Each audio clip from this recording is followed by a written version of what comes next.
ओम गुरु ब्रह्मा गुरु विष्णु गुरु देवो गुरु साक्षात् परब्रह्म तस्मै श्री गुरुवे नमः।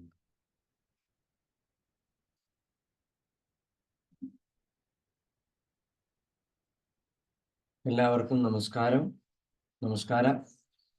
അനിൽ ക്ലാസ്സിലില്ലേ?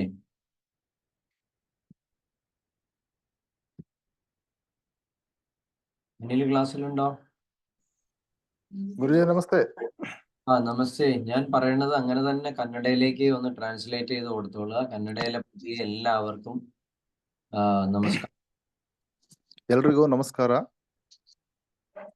ഞാൻ പറയുന്നതിനകത്ത് ഒരല്പം പോലും എക്സ്ട്രാ മസാല ഒന്നും വേണ്ട. ആസിറ്റീസ് അങ്ങനെ തന്നെ ട്രാൻസ്ലേറ്റ് ചെയ്ത് കൊടുക്കുക. ഞാൻ മലയാളം ആളുകളുണ്ട്, പുതിയത് കന്നഡ ആളുകളുണ്ട്. അത് ആസിറ്റീസ് അങ്ങനെ തന്നെ പോയാൽ മതി. ശരി ഗുരുജി. ഓക്കെ, അത് ട്രാൻസ്ലേറ്റ് ചെയ്ത് കൊടുത്തു അങ്ങനെ തന്നെ. ಗುರುಜಿ ಮಲಯಾಳಂನಲ್ಲಿ ಏನ್ ಹೇಳ್ತಾರೆ ಅದನ್ನ ನಾನು ಕನ್ನಡದಲ್ಲಿ ಅದೇ ರೀತಿ ನಿಮಗೆ ಟ್ರಾನ್ಸ್ಲೇಟ್ ಮಾಡ್ಕೊಡ್ತೇನೆ.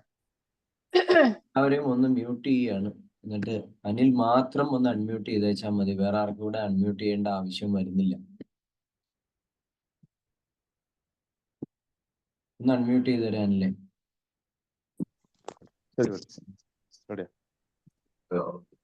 ഇനി ആർക്കും അൺമ്യൂട്ട് ചെയ്യേണ്ട ആവശ്യമില്ല. സോ പുതിയ ആളുകൾക്ക് ധാരാളം സംശയങ്ങൾ ഉണ്ടാവും. എങ്ങനെയാണ് മെഡിറ്റേഷൻ, ഇത് എന്തെല്ലാം കാര്യങ്ങൾ ചെയ്യാം, എങ്ങനെയൊക്കെ ചെയ്യാം, എന്തെല്ലാം നിബന്ധനകളുണ്ട് മെഡിറ്റേഷൻ ചെയ്യുമ്പോൾ എന്നൊക്കെ. ಹೊಸಬರಿಗೆ ತುಂಬಾ ಡೌಟ್ಗಳು ಇರುತ್ತೆ, ಯಾವ ರೀತಿ ಮೆಡಿಟೇಷನ್ ಮಾಡಬೇಕು, ಸೊ ಇದರ ಈ ಮೆಡಿಟೇಷನ್ ನ ನಿಬಂಧನೆಗಳು ಏನು ಅಂತ ಹೇಳಿ ತುಂಬಾ ಕ್ವಶನ್ಗಳಿರುತ್ತೆ. ചെറുതായിട്ട് നമ്മൾ അതിന്റെ ആമുഖം ഒന്ന് വിവരിച്ചിട്ട് ക്ലാസ്സിലേക്ക് പോകാം. അതിനുശേഷം നമ്മുടെ കുറച്ച് FAQ ഫ്രീക്വന്റ്ലി വരുന്ന ചില ക്വസ്റ്റ്യൻസ് രാജേഷ് എഴുതി വെച്ചിട്ടുണ്ട്. അതിനുള്ള ഉത്തരങ്ങൾ പറഞ്ഞുകൊണ്ട് നമുക്ക് ഇന്നത്തെ ക്ലാസ് തുടങ്ങാം.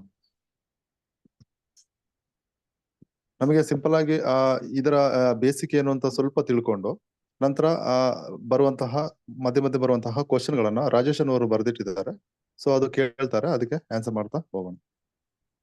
നിങ്ങളിൽ കൂടുതൽ ആളുകളും അനിലിന്റെ വീഡിയോ കണ്ടിട്ടാണ് വന്നത് എന്നുള്ളത് എനിക്കറിയാം.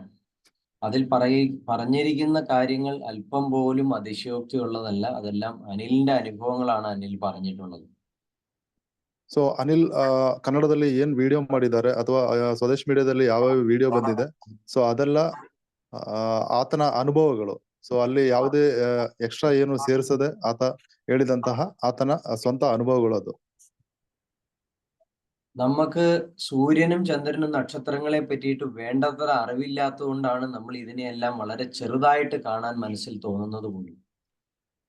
ನಮಗೆ ಸೂರ್ಯ ಚಂದ್ರ ನಕ್ಷತ್ರಗಳ ಬಗ್ಗೆ ಸರಿಯಾಗಿ ತಿಳಿಯದ್ದರಿಂದ ಸೊ ನಾವಿದು ತುಂಬಾ ಚಿಕ್ಕ ವಿಷಯ ಅಂತ ಹೇಳಿ ತಿಳ್ಕೊಂಡಿದ್ದೀವಿ. സൂര്യനും ചന്ദ്രനും നക്ഷത്രത്തിനും കഴിവില്ല എന്ന് നമ്മൾ ചിന്തിക്കുന്നുണ്ടെങ്കിൽ ഭൂമിയിലെ ഏറ്റവും വലിയ മഠയൻ നമ്മൾ തന്നെയായിരിക്കും. ಸೂರ್ಯ ಚಂದ್ರ ನಕ್ಷತ್ರಗಳಿಗೆ ಅಷ್ಟೊಂದು ಸಾಮರ್ಥ್ಯ ಇಲ್ಲ ಅಂತ ಹೇಳಿ ನಾವು ಥಿಂಕ್ ಮಾಡಿದ್ರೆ ನಮ್ಮಂತ ದಡ್ರು ಯಾರು ಇಲ್ಲ. കാരണം സൂര്യനാണ് ഈ പ്രപഞ്ചത്തിലെ സകല ജീവജാലങ്ങൾക്കും ഊർജം നൽകിക്കൊണ്ടിരിക്കുന്നത്. ಕಾರಣ ಸೂರ್ಯ ಈ ಪ್ರಪಂಚದ ಸರ್ವ ಜೀವಜಾಲಗಳಿಗೆ ಎನರ್ಜಿಯನ್ನ ನೀಡುವಂತದ್ದು. മനുഷ്യർക്ക് മാത്രമേ മറ്റേതെങ്കിലും തരത്തിൽ ഊർജം ശേഖരിക്കേണ്ടതായിട്ട് വരുന്നുള്ളൂ. ಮನುಷ್ಯರಿಗೆ ಮಾತ್ರ ನಾವು ಬೇರೆ ಇದರಿಂದ ಏನು ಎನರ್ಜಿಯನ್ನ ಸ್ವೀಕಾರ ಮಾಡ್ಬೇಕಾಗುತ್ತೆ.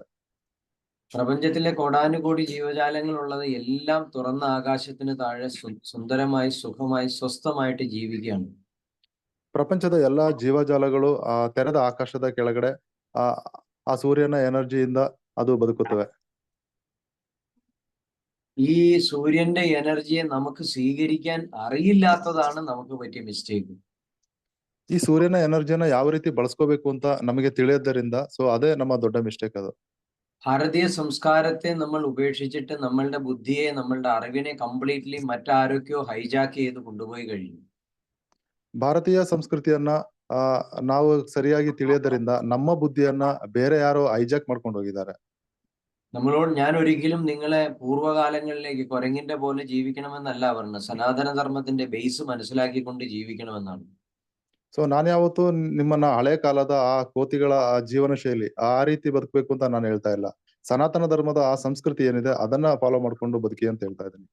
നിങ്ങളിൽ ഭൂരിഭാഗം ജനങ്ങളും ഭക്തിഭാവത്തിൽ സഞ്ചരിക്കുന്നവരാണ് എന്ന് എനിക്ക് നന്നായിട്ട് അറിയാം. ನಿಮ್ಮಲ್ಲಿ ತುಂಬಾ ಜನಗಳು ಭಕ್ತಿಯಿಂದ ಓಡಾಡ್ತಾ ಇದ್ದೀರಾ ಅಂತ ನನಗೆ ಚೆನ್ನಾಗಿ ಗೊತ್ತು. ഭക്തി കൊണ്ട് നമുക്ക് ഒരു സ്ഥലത്തും ചെല്ലാൻ പറ്റില്ല. ಆದ್ರೆ ಭಕ್ತಿಯಿಂದ ನಮಗೆ ಎಲ್ಲೂ ತಲುಪಲು ಸಾಧ್ಯ ಇಲ್ಲ.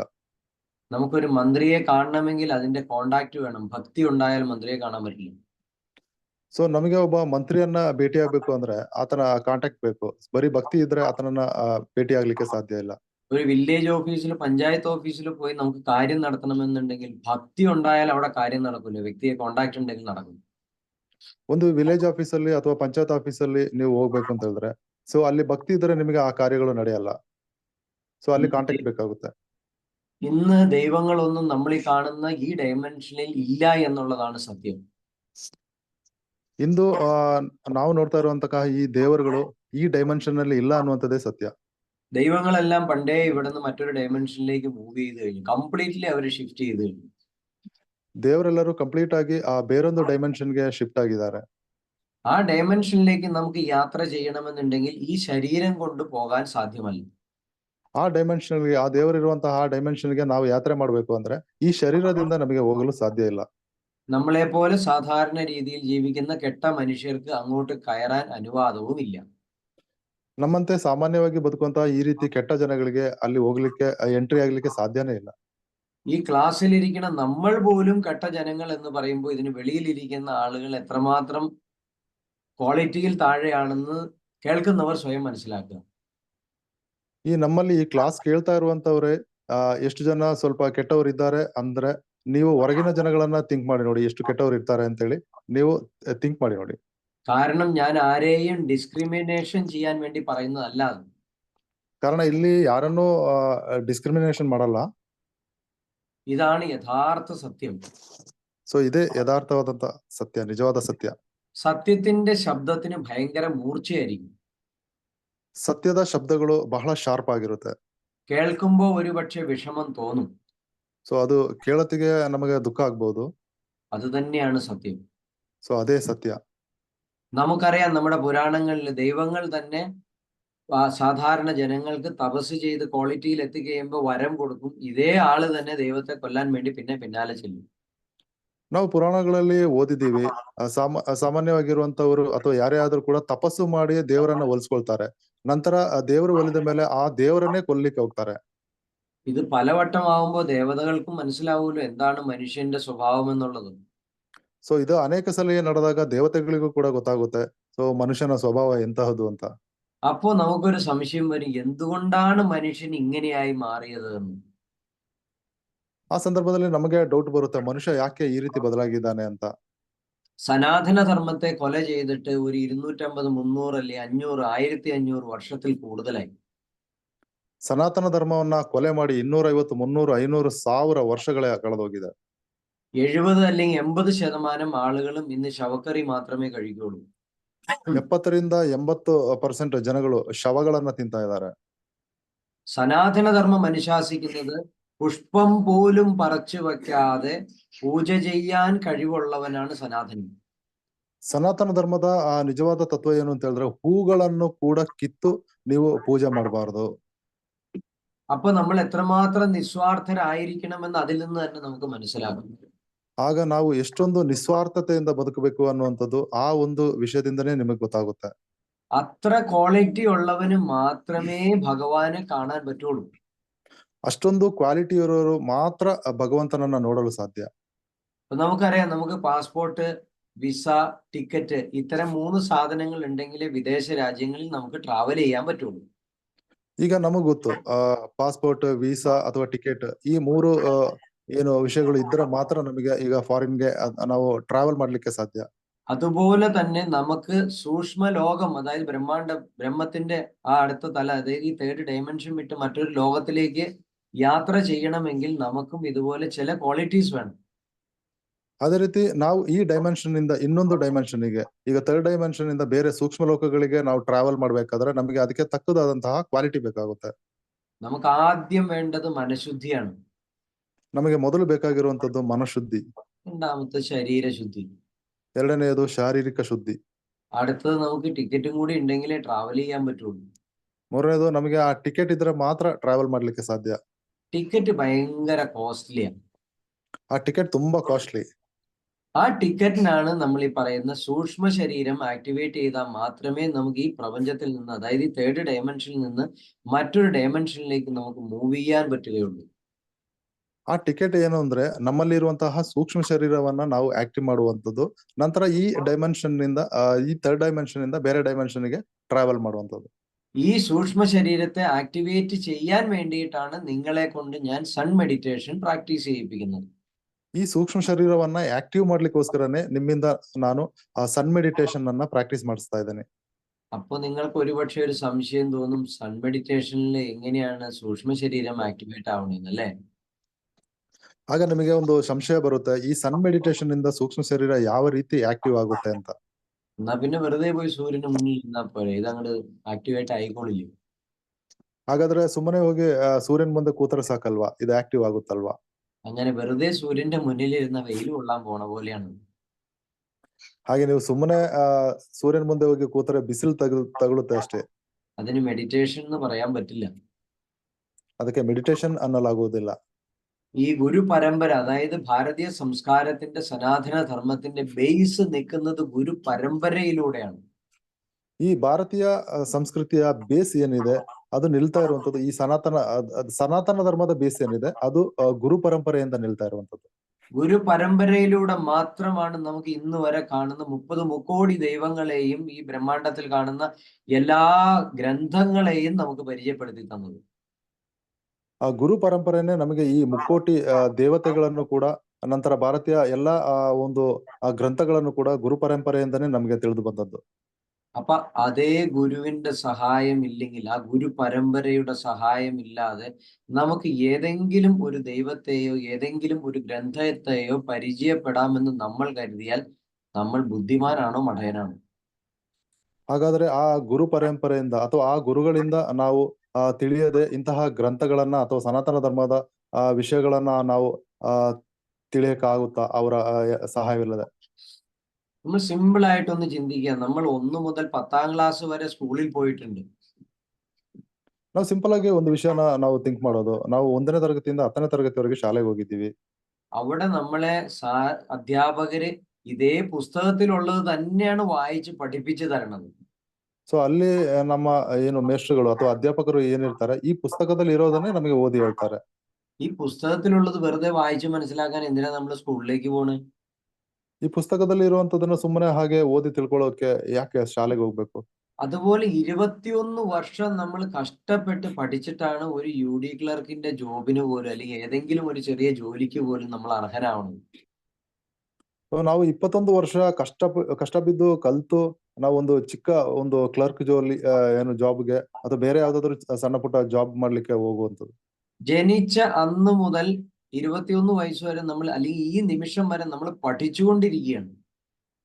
ಹುಟ್ಟಿದಂದಿನಿಂದ ಇಂದಿನವರೆಗೂ ನಾವು ಕಲ್ತ್ಕೊಳ್ತಾನೆ ಇದ್ದೀವಿ.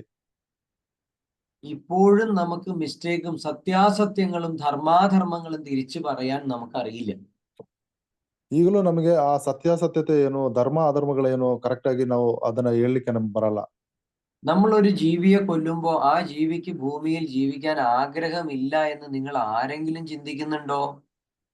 ನಾವು ಒಂದು ಪ್ರಾಣಿಯನ್ನ ಸಾಯಿಸುವಾಗ ಆ ಪ್ರಾಣಿಗೆ ಭೂಮಿಯ ಮೇಲೆ ಬದುಕಲಿಕ್ಕೆ ಆಸೆ ಇಲ್ಲ ಅಂತ ನೀವೇನಾದ್ರೂ ಥಿಂಕ್ ಮಾಡ್ತಾ ಇದ್ದೀರಾ? നമ്മളുടെ വിദ്യാഭ്യാസ രീതിക്ക് എവിടെയോ ഒരു മിസ്റ്റേക്ക് ഇല്ലേ അപ്പേ? ನಮ್ಮ ವಿದ್ಯಾಭ್ಯಾಸದಲ್ಲಿ ಏನೋ ಒಂದು ಮಿಸ್ಟೇಕ್ ಇದೆ ಅಂತ ನಿಮ್ಗೆ ಅನಿಸ್ತಾ ಇಲ್ವಾ?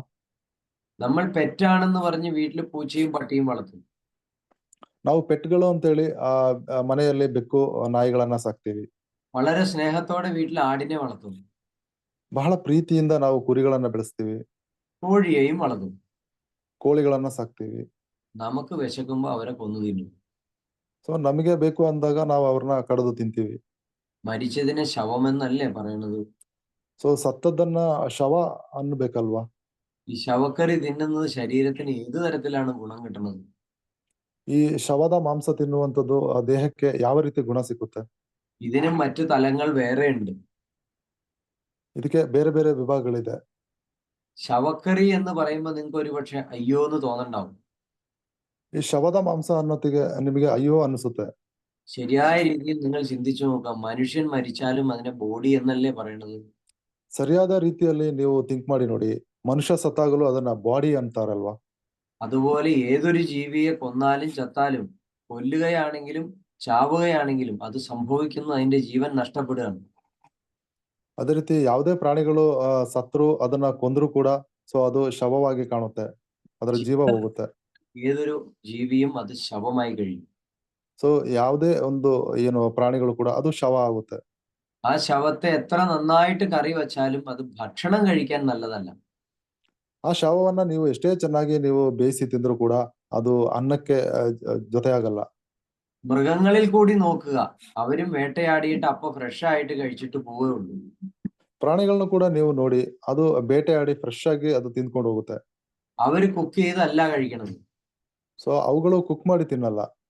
അവരുടെ സിസ്റ്റം തന്നെ അതിനു വേണ്ടിയിട്ട്, അവരുടെ കർമ്മഫലങ്ങളും അവരുടെ ജീവിത രീതിയും അതിനു വേണ്ടി തന്നെയാണ്. ಸೊ ಅವರ ಸಿಸ್ಟಮೇ ಆಗಿದೆ. ಅದರ ಕರ್ಮ ಫಲಗಳು, ಅದರ ಬದುಕಿನ ಶೈಲಿಗಳು ಅದೇ ರೀತಿ ಇದೆ. അവർക്കും ധർമാധർമ്മങ്ങൾ തിരിച്ചറിയാനുള്ള കഴിവുണ്ട്, പക്ഷെ അത്ര പോലും നമുക്കില്ല. ಅವುಗಳಿಗೂ ಕೂಡ ಆ ಧರ್ಮ ಅಧರ್ಮಗಳು ಯಾವ ರೀತಿ ಇದೆ ಅಂತ ಅದಕ್ಕೆ ತಿಳ್ಕೊಳ್ಳುವಂತ ಸಾಮರ್ಥ್ಯ, ಆದ್ರೆ ಅದು ಕೂಡ ನಮಗಿಲ್ಲ. ഇതെല്ലാം ദൈവത്തിന്റെ സൃഷ്ടിയാണ് എന്ന് നിങ്ങൾ വിശ്വസിക്കുന്നു എങ്കിൽ ഇതെല്ലാം ദൈവത്തിന്റെ ഒരേ മക്കള് തന്നെയാണ്. ಸೊ ಇದೆಲ್ಲವೂ ದೇವರ ಸೃಷ್ಟಿ ಅಂತ ನೀವು ಥಿಂಕ್ ಮಾಡೋದಾದ್ರೆ, ಸೊ ಎಲ್ಲಾ ಏನು ಮನುಷ್ಯ ಪ್ರಾಣಿಗಳು ಎಲ್ಲವೂ ಕೂಡ ದೇವರ ಮಕ್ಕಳೇ ಅಲ್ವಾ? എല്ലാ പ്രാണികൾക്കും ഈ ഭൂമിയിൽ ജീവിക്കാനുള്ള അവകാശം ഒരുപോലെയാണുള്ളത്. ಎಲ್ಲಾ ಪ್ರಾಣಿಗಳಿಗೂ ಜೀವಜಾಲಗಳಿಗೂ ಈ ಭೂಮಿಯಲ್ಲಿ ಬದುಕಲಿಕ್ಕೆ ಒಂದೇ ತರ ಅವಕಾಶ ಇದೆ. നമ്മൾ മനുഷ്യർ വിവേചനമുള്ളവരാണ് എന്ന് പറയുന്നത്, ചിന്തിച്ച് മനസ്സിലാക്കി ജീവിക്കാൻ കഴിവുള്ള വിവേക ബുദ്ധിയുള്ളവരാണ് എന്ന് നമ്മൾ അവകാശപ്പെടുന്നു എങ്കിൽ ಮನುಷ್ಯ ಥಿಂಕ್ ಮಾಡಿ ಆತ ಚಿಂತೆ ಮಾಡಿ ಆತನ ಬುದ್ಧಿಯನ್ನು ಉಪಯೋಗಿಸುವಂತಹ ಅವಕಾಶ ಇದೆ ಅಂತಂದ್ರೆ നമ്മൾ ഒരിക്കലും ഒരു ജീവിയെയും കൊന്നു തിന്നാൻ പാടില്ല. ಸೊ ಯಾವತ್ತೂ ನಾವು ಒಂದು ಜೀವಿಯನ್ನ, ಪ್ರಾಣಿಯನ್ನ ನಾವು ಕೊಂದು ತಿನ್ಬಾರ್ದು. അത് സനാതന ധർമ്മത്തിനെതിരാണ്.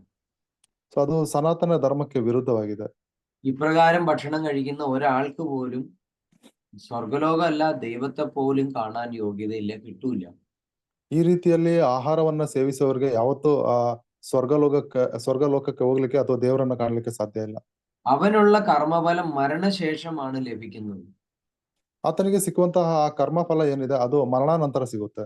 കാരണം അവൻ മരിക്കുന്നതിന്റെ തലേ ദിവസം വരെ തിന്നുകയാണെങ്കിൽ അവന്റെ ശിക്ഷ അതിനുശേഷമല്ലേ നടപ്പാക്കാൻ പറ്റുള്ളൂ.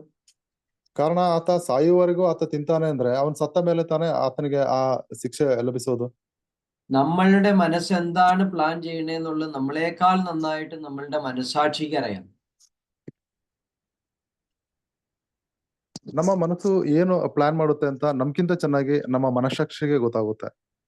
അപ്പൊ പ്രപഞ്ചത്തിന് നമ്മൾ എന്താണ് ചെയ്യണേന്നും എന്താണ് ചെയ്യാൻ പോണതെന്നൊക്കെ വളരെ കൃത്യമായിട്ട് അറിയാം. ಹಾಗಾದ್ರೆ ಪ್ರಪಂಚಕ್ಕೆ ನಾವು ಏನ್ ಮಾಡ್ಬೇಕು, ಏನ್ ಮಾಡುವಂತದ್ದು ಅದು ಕರೆಕ್ಟ್ ಆಗಿ ಗೊತ್ತಿದೆ ಬ್ರಹ್ಮಾಂಡಕ್ಕೆ. ബ്രഹ്മാണ്ടം ഒരു കാര്യം, പ്രപഞ്ചത്തിന് നമ്മൾ ചിന്തിക്കുന്നതും പ്രവർത്തിക്കുന്നതും കാണുന്നതും ചെയ്യാൻ പോണതും എല്ലാം പ്രപഞ്ചത്തിന് വളരെ ഭംഗിയായിട്ട് നേരത്തെ കൂട്ടി അറിയാം. ಬ್ರಹ್ಮಾಂಡಕ್ಕೆ ನಾವು ಏನು ಯೋಚನೆ ಮಾಡ್ತೀವಿ, ಏನು ಮಾಡ್ಲಿಕ್ಕೆ ಹೊರಟಿದ್ದೀವಿ, ಏನು ನಮ್ಮ ತಲೆಯಲ್ಲಿ ಆ ಥಿಂಕ್ ಬರುತ್ತೆ, ಅದೆಲ್ಲ ಬ್ರಹ್ಮಾಂಡಕ್ಕೆ ಮೊದಲೇ ಗೊತ್ತಾಗಿರುತ್ತೆ. അതുകൊണ്ടാണ് നമ്മളെ ഒന്നും പ്രപഞ്ചം നന്നാക്കാതെ വിട്ടേക്കണത്. ಆದ್ರಿಂದಲೇ ನಮ್ಮನ್ನ ಏನು ಈ ಬ್ರಹ್ಮಾಂಡ ಈ ರೀತಿ ಒಂದು ಇಟ್ಟಿರೋದು. ഒരു പരമ്പര തന്നെ പറയണത് മനുഷ്യനെ നന്നാക്കാൻ സാധ്യമല്ല എന്നാണ്.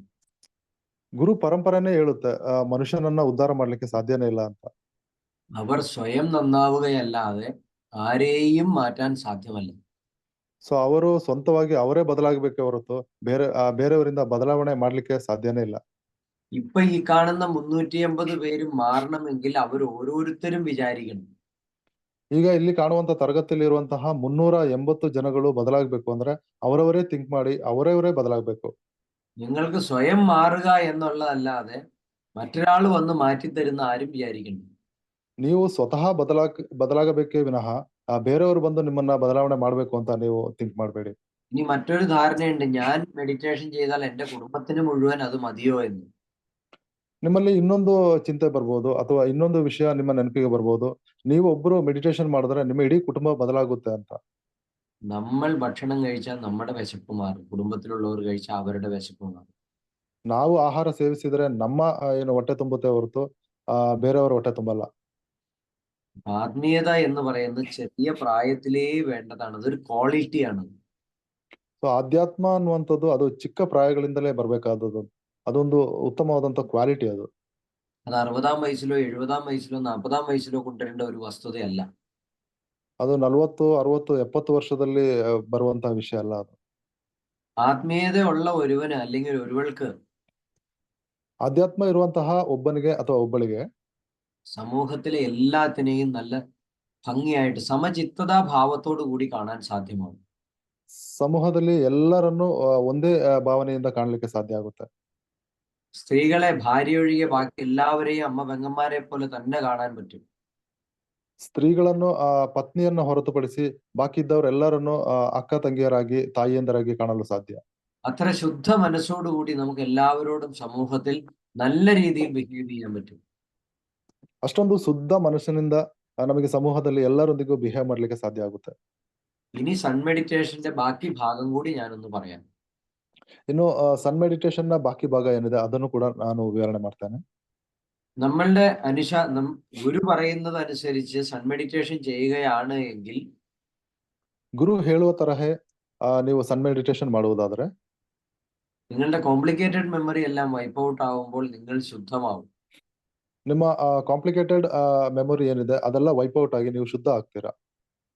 ഒരേ ഒരു ദിവസം തന്നെ നിങ്ങൾക്ക് അതിന്റെ റിസൾട്ട് മനസ്സിലാവാൻ തുടങ്ങും. ಒಂದೇ ಒಂದು ದಿನದಲ್ಲಿ ನಿಮಗೆ ಅದರ ರಿಸಲ್ಟ್ ಏನು ಅಂತ ನಿಮಗೆ ಗೊತ್ತಾಗುತ್ತೆ.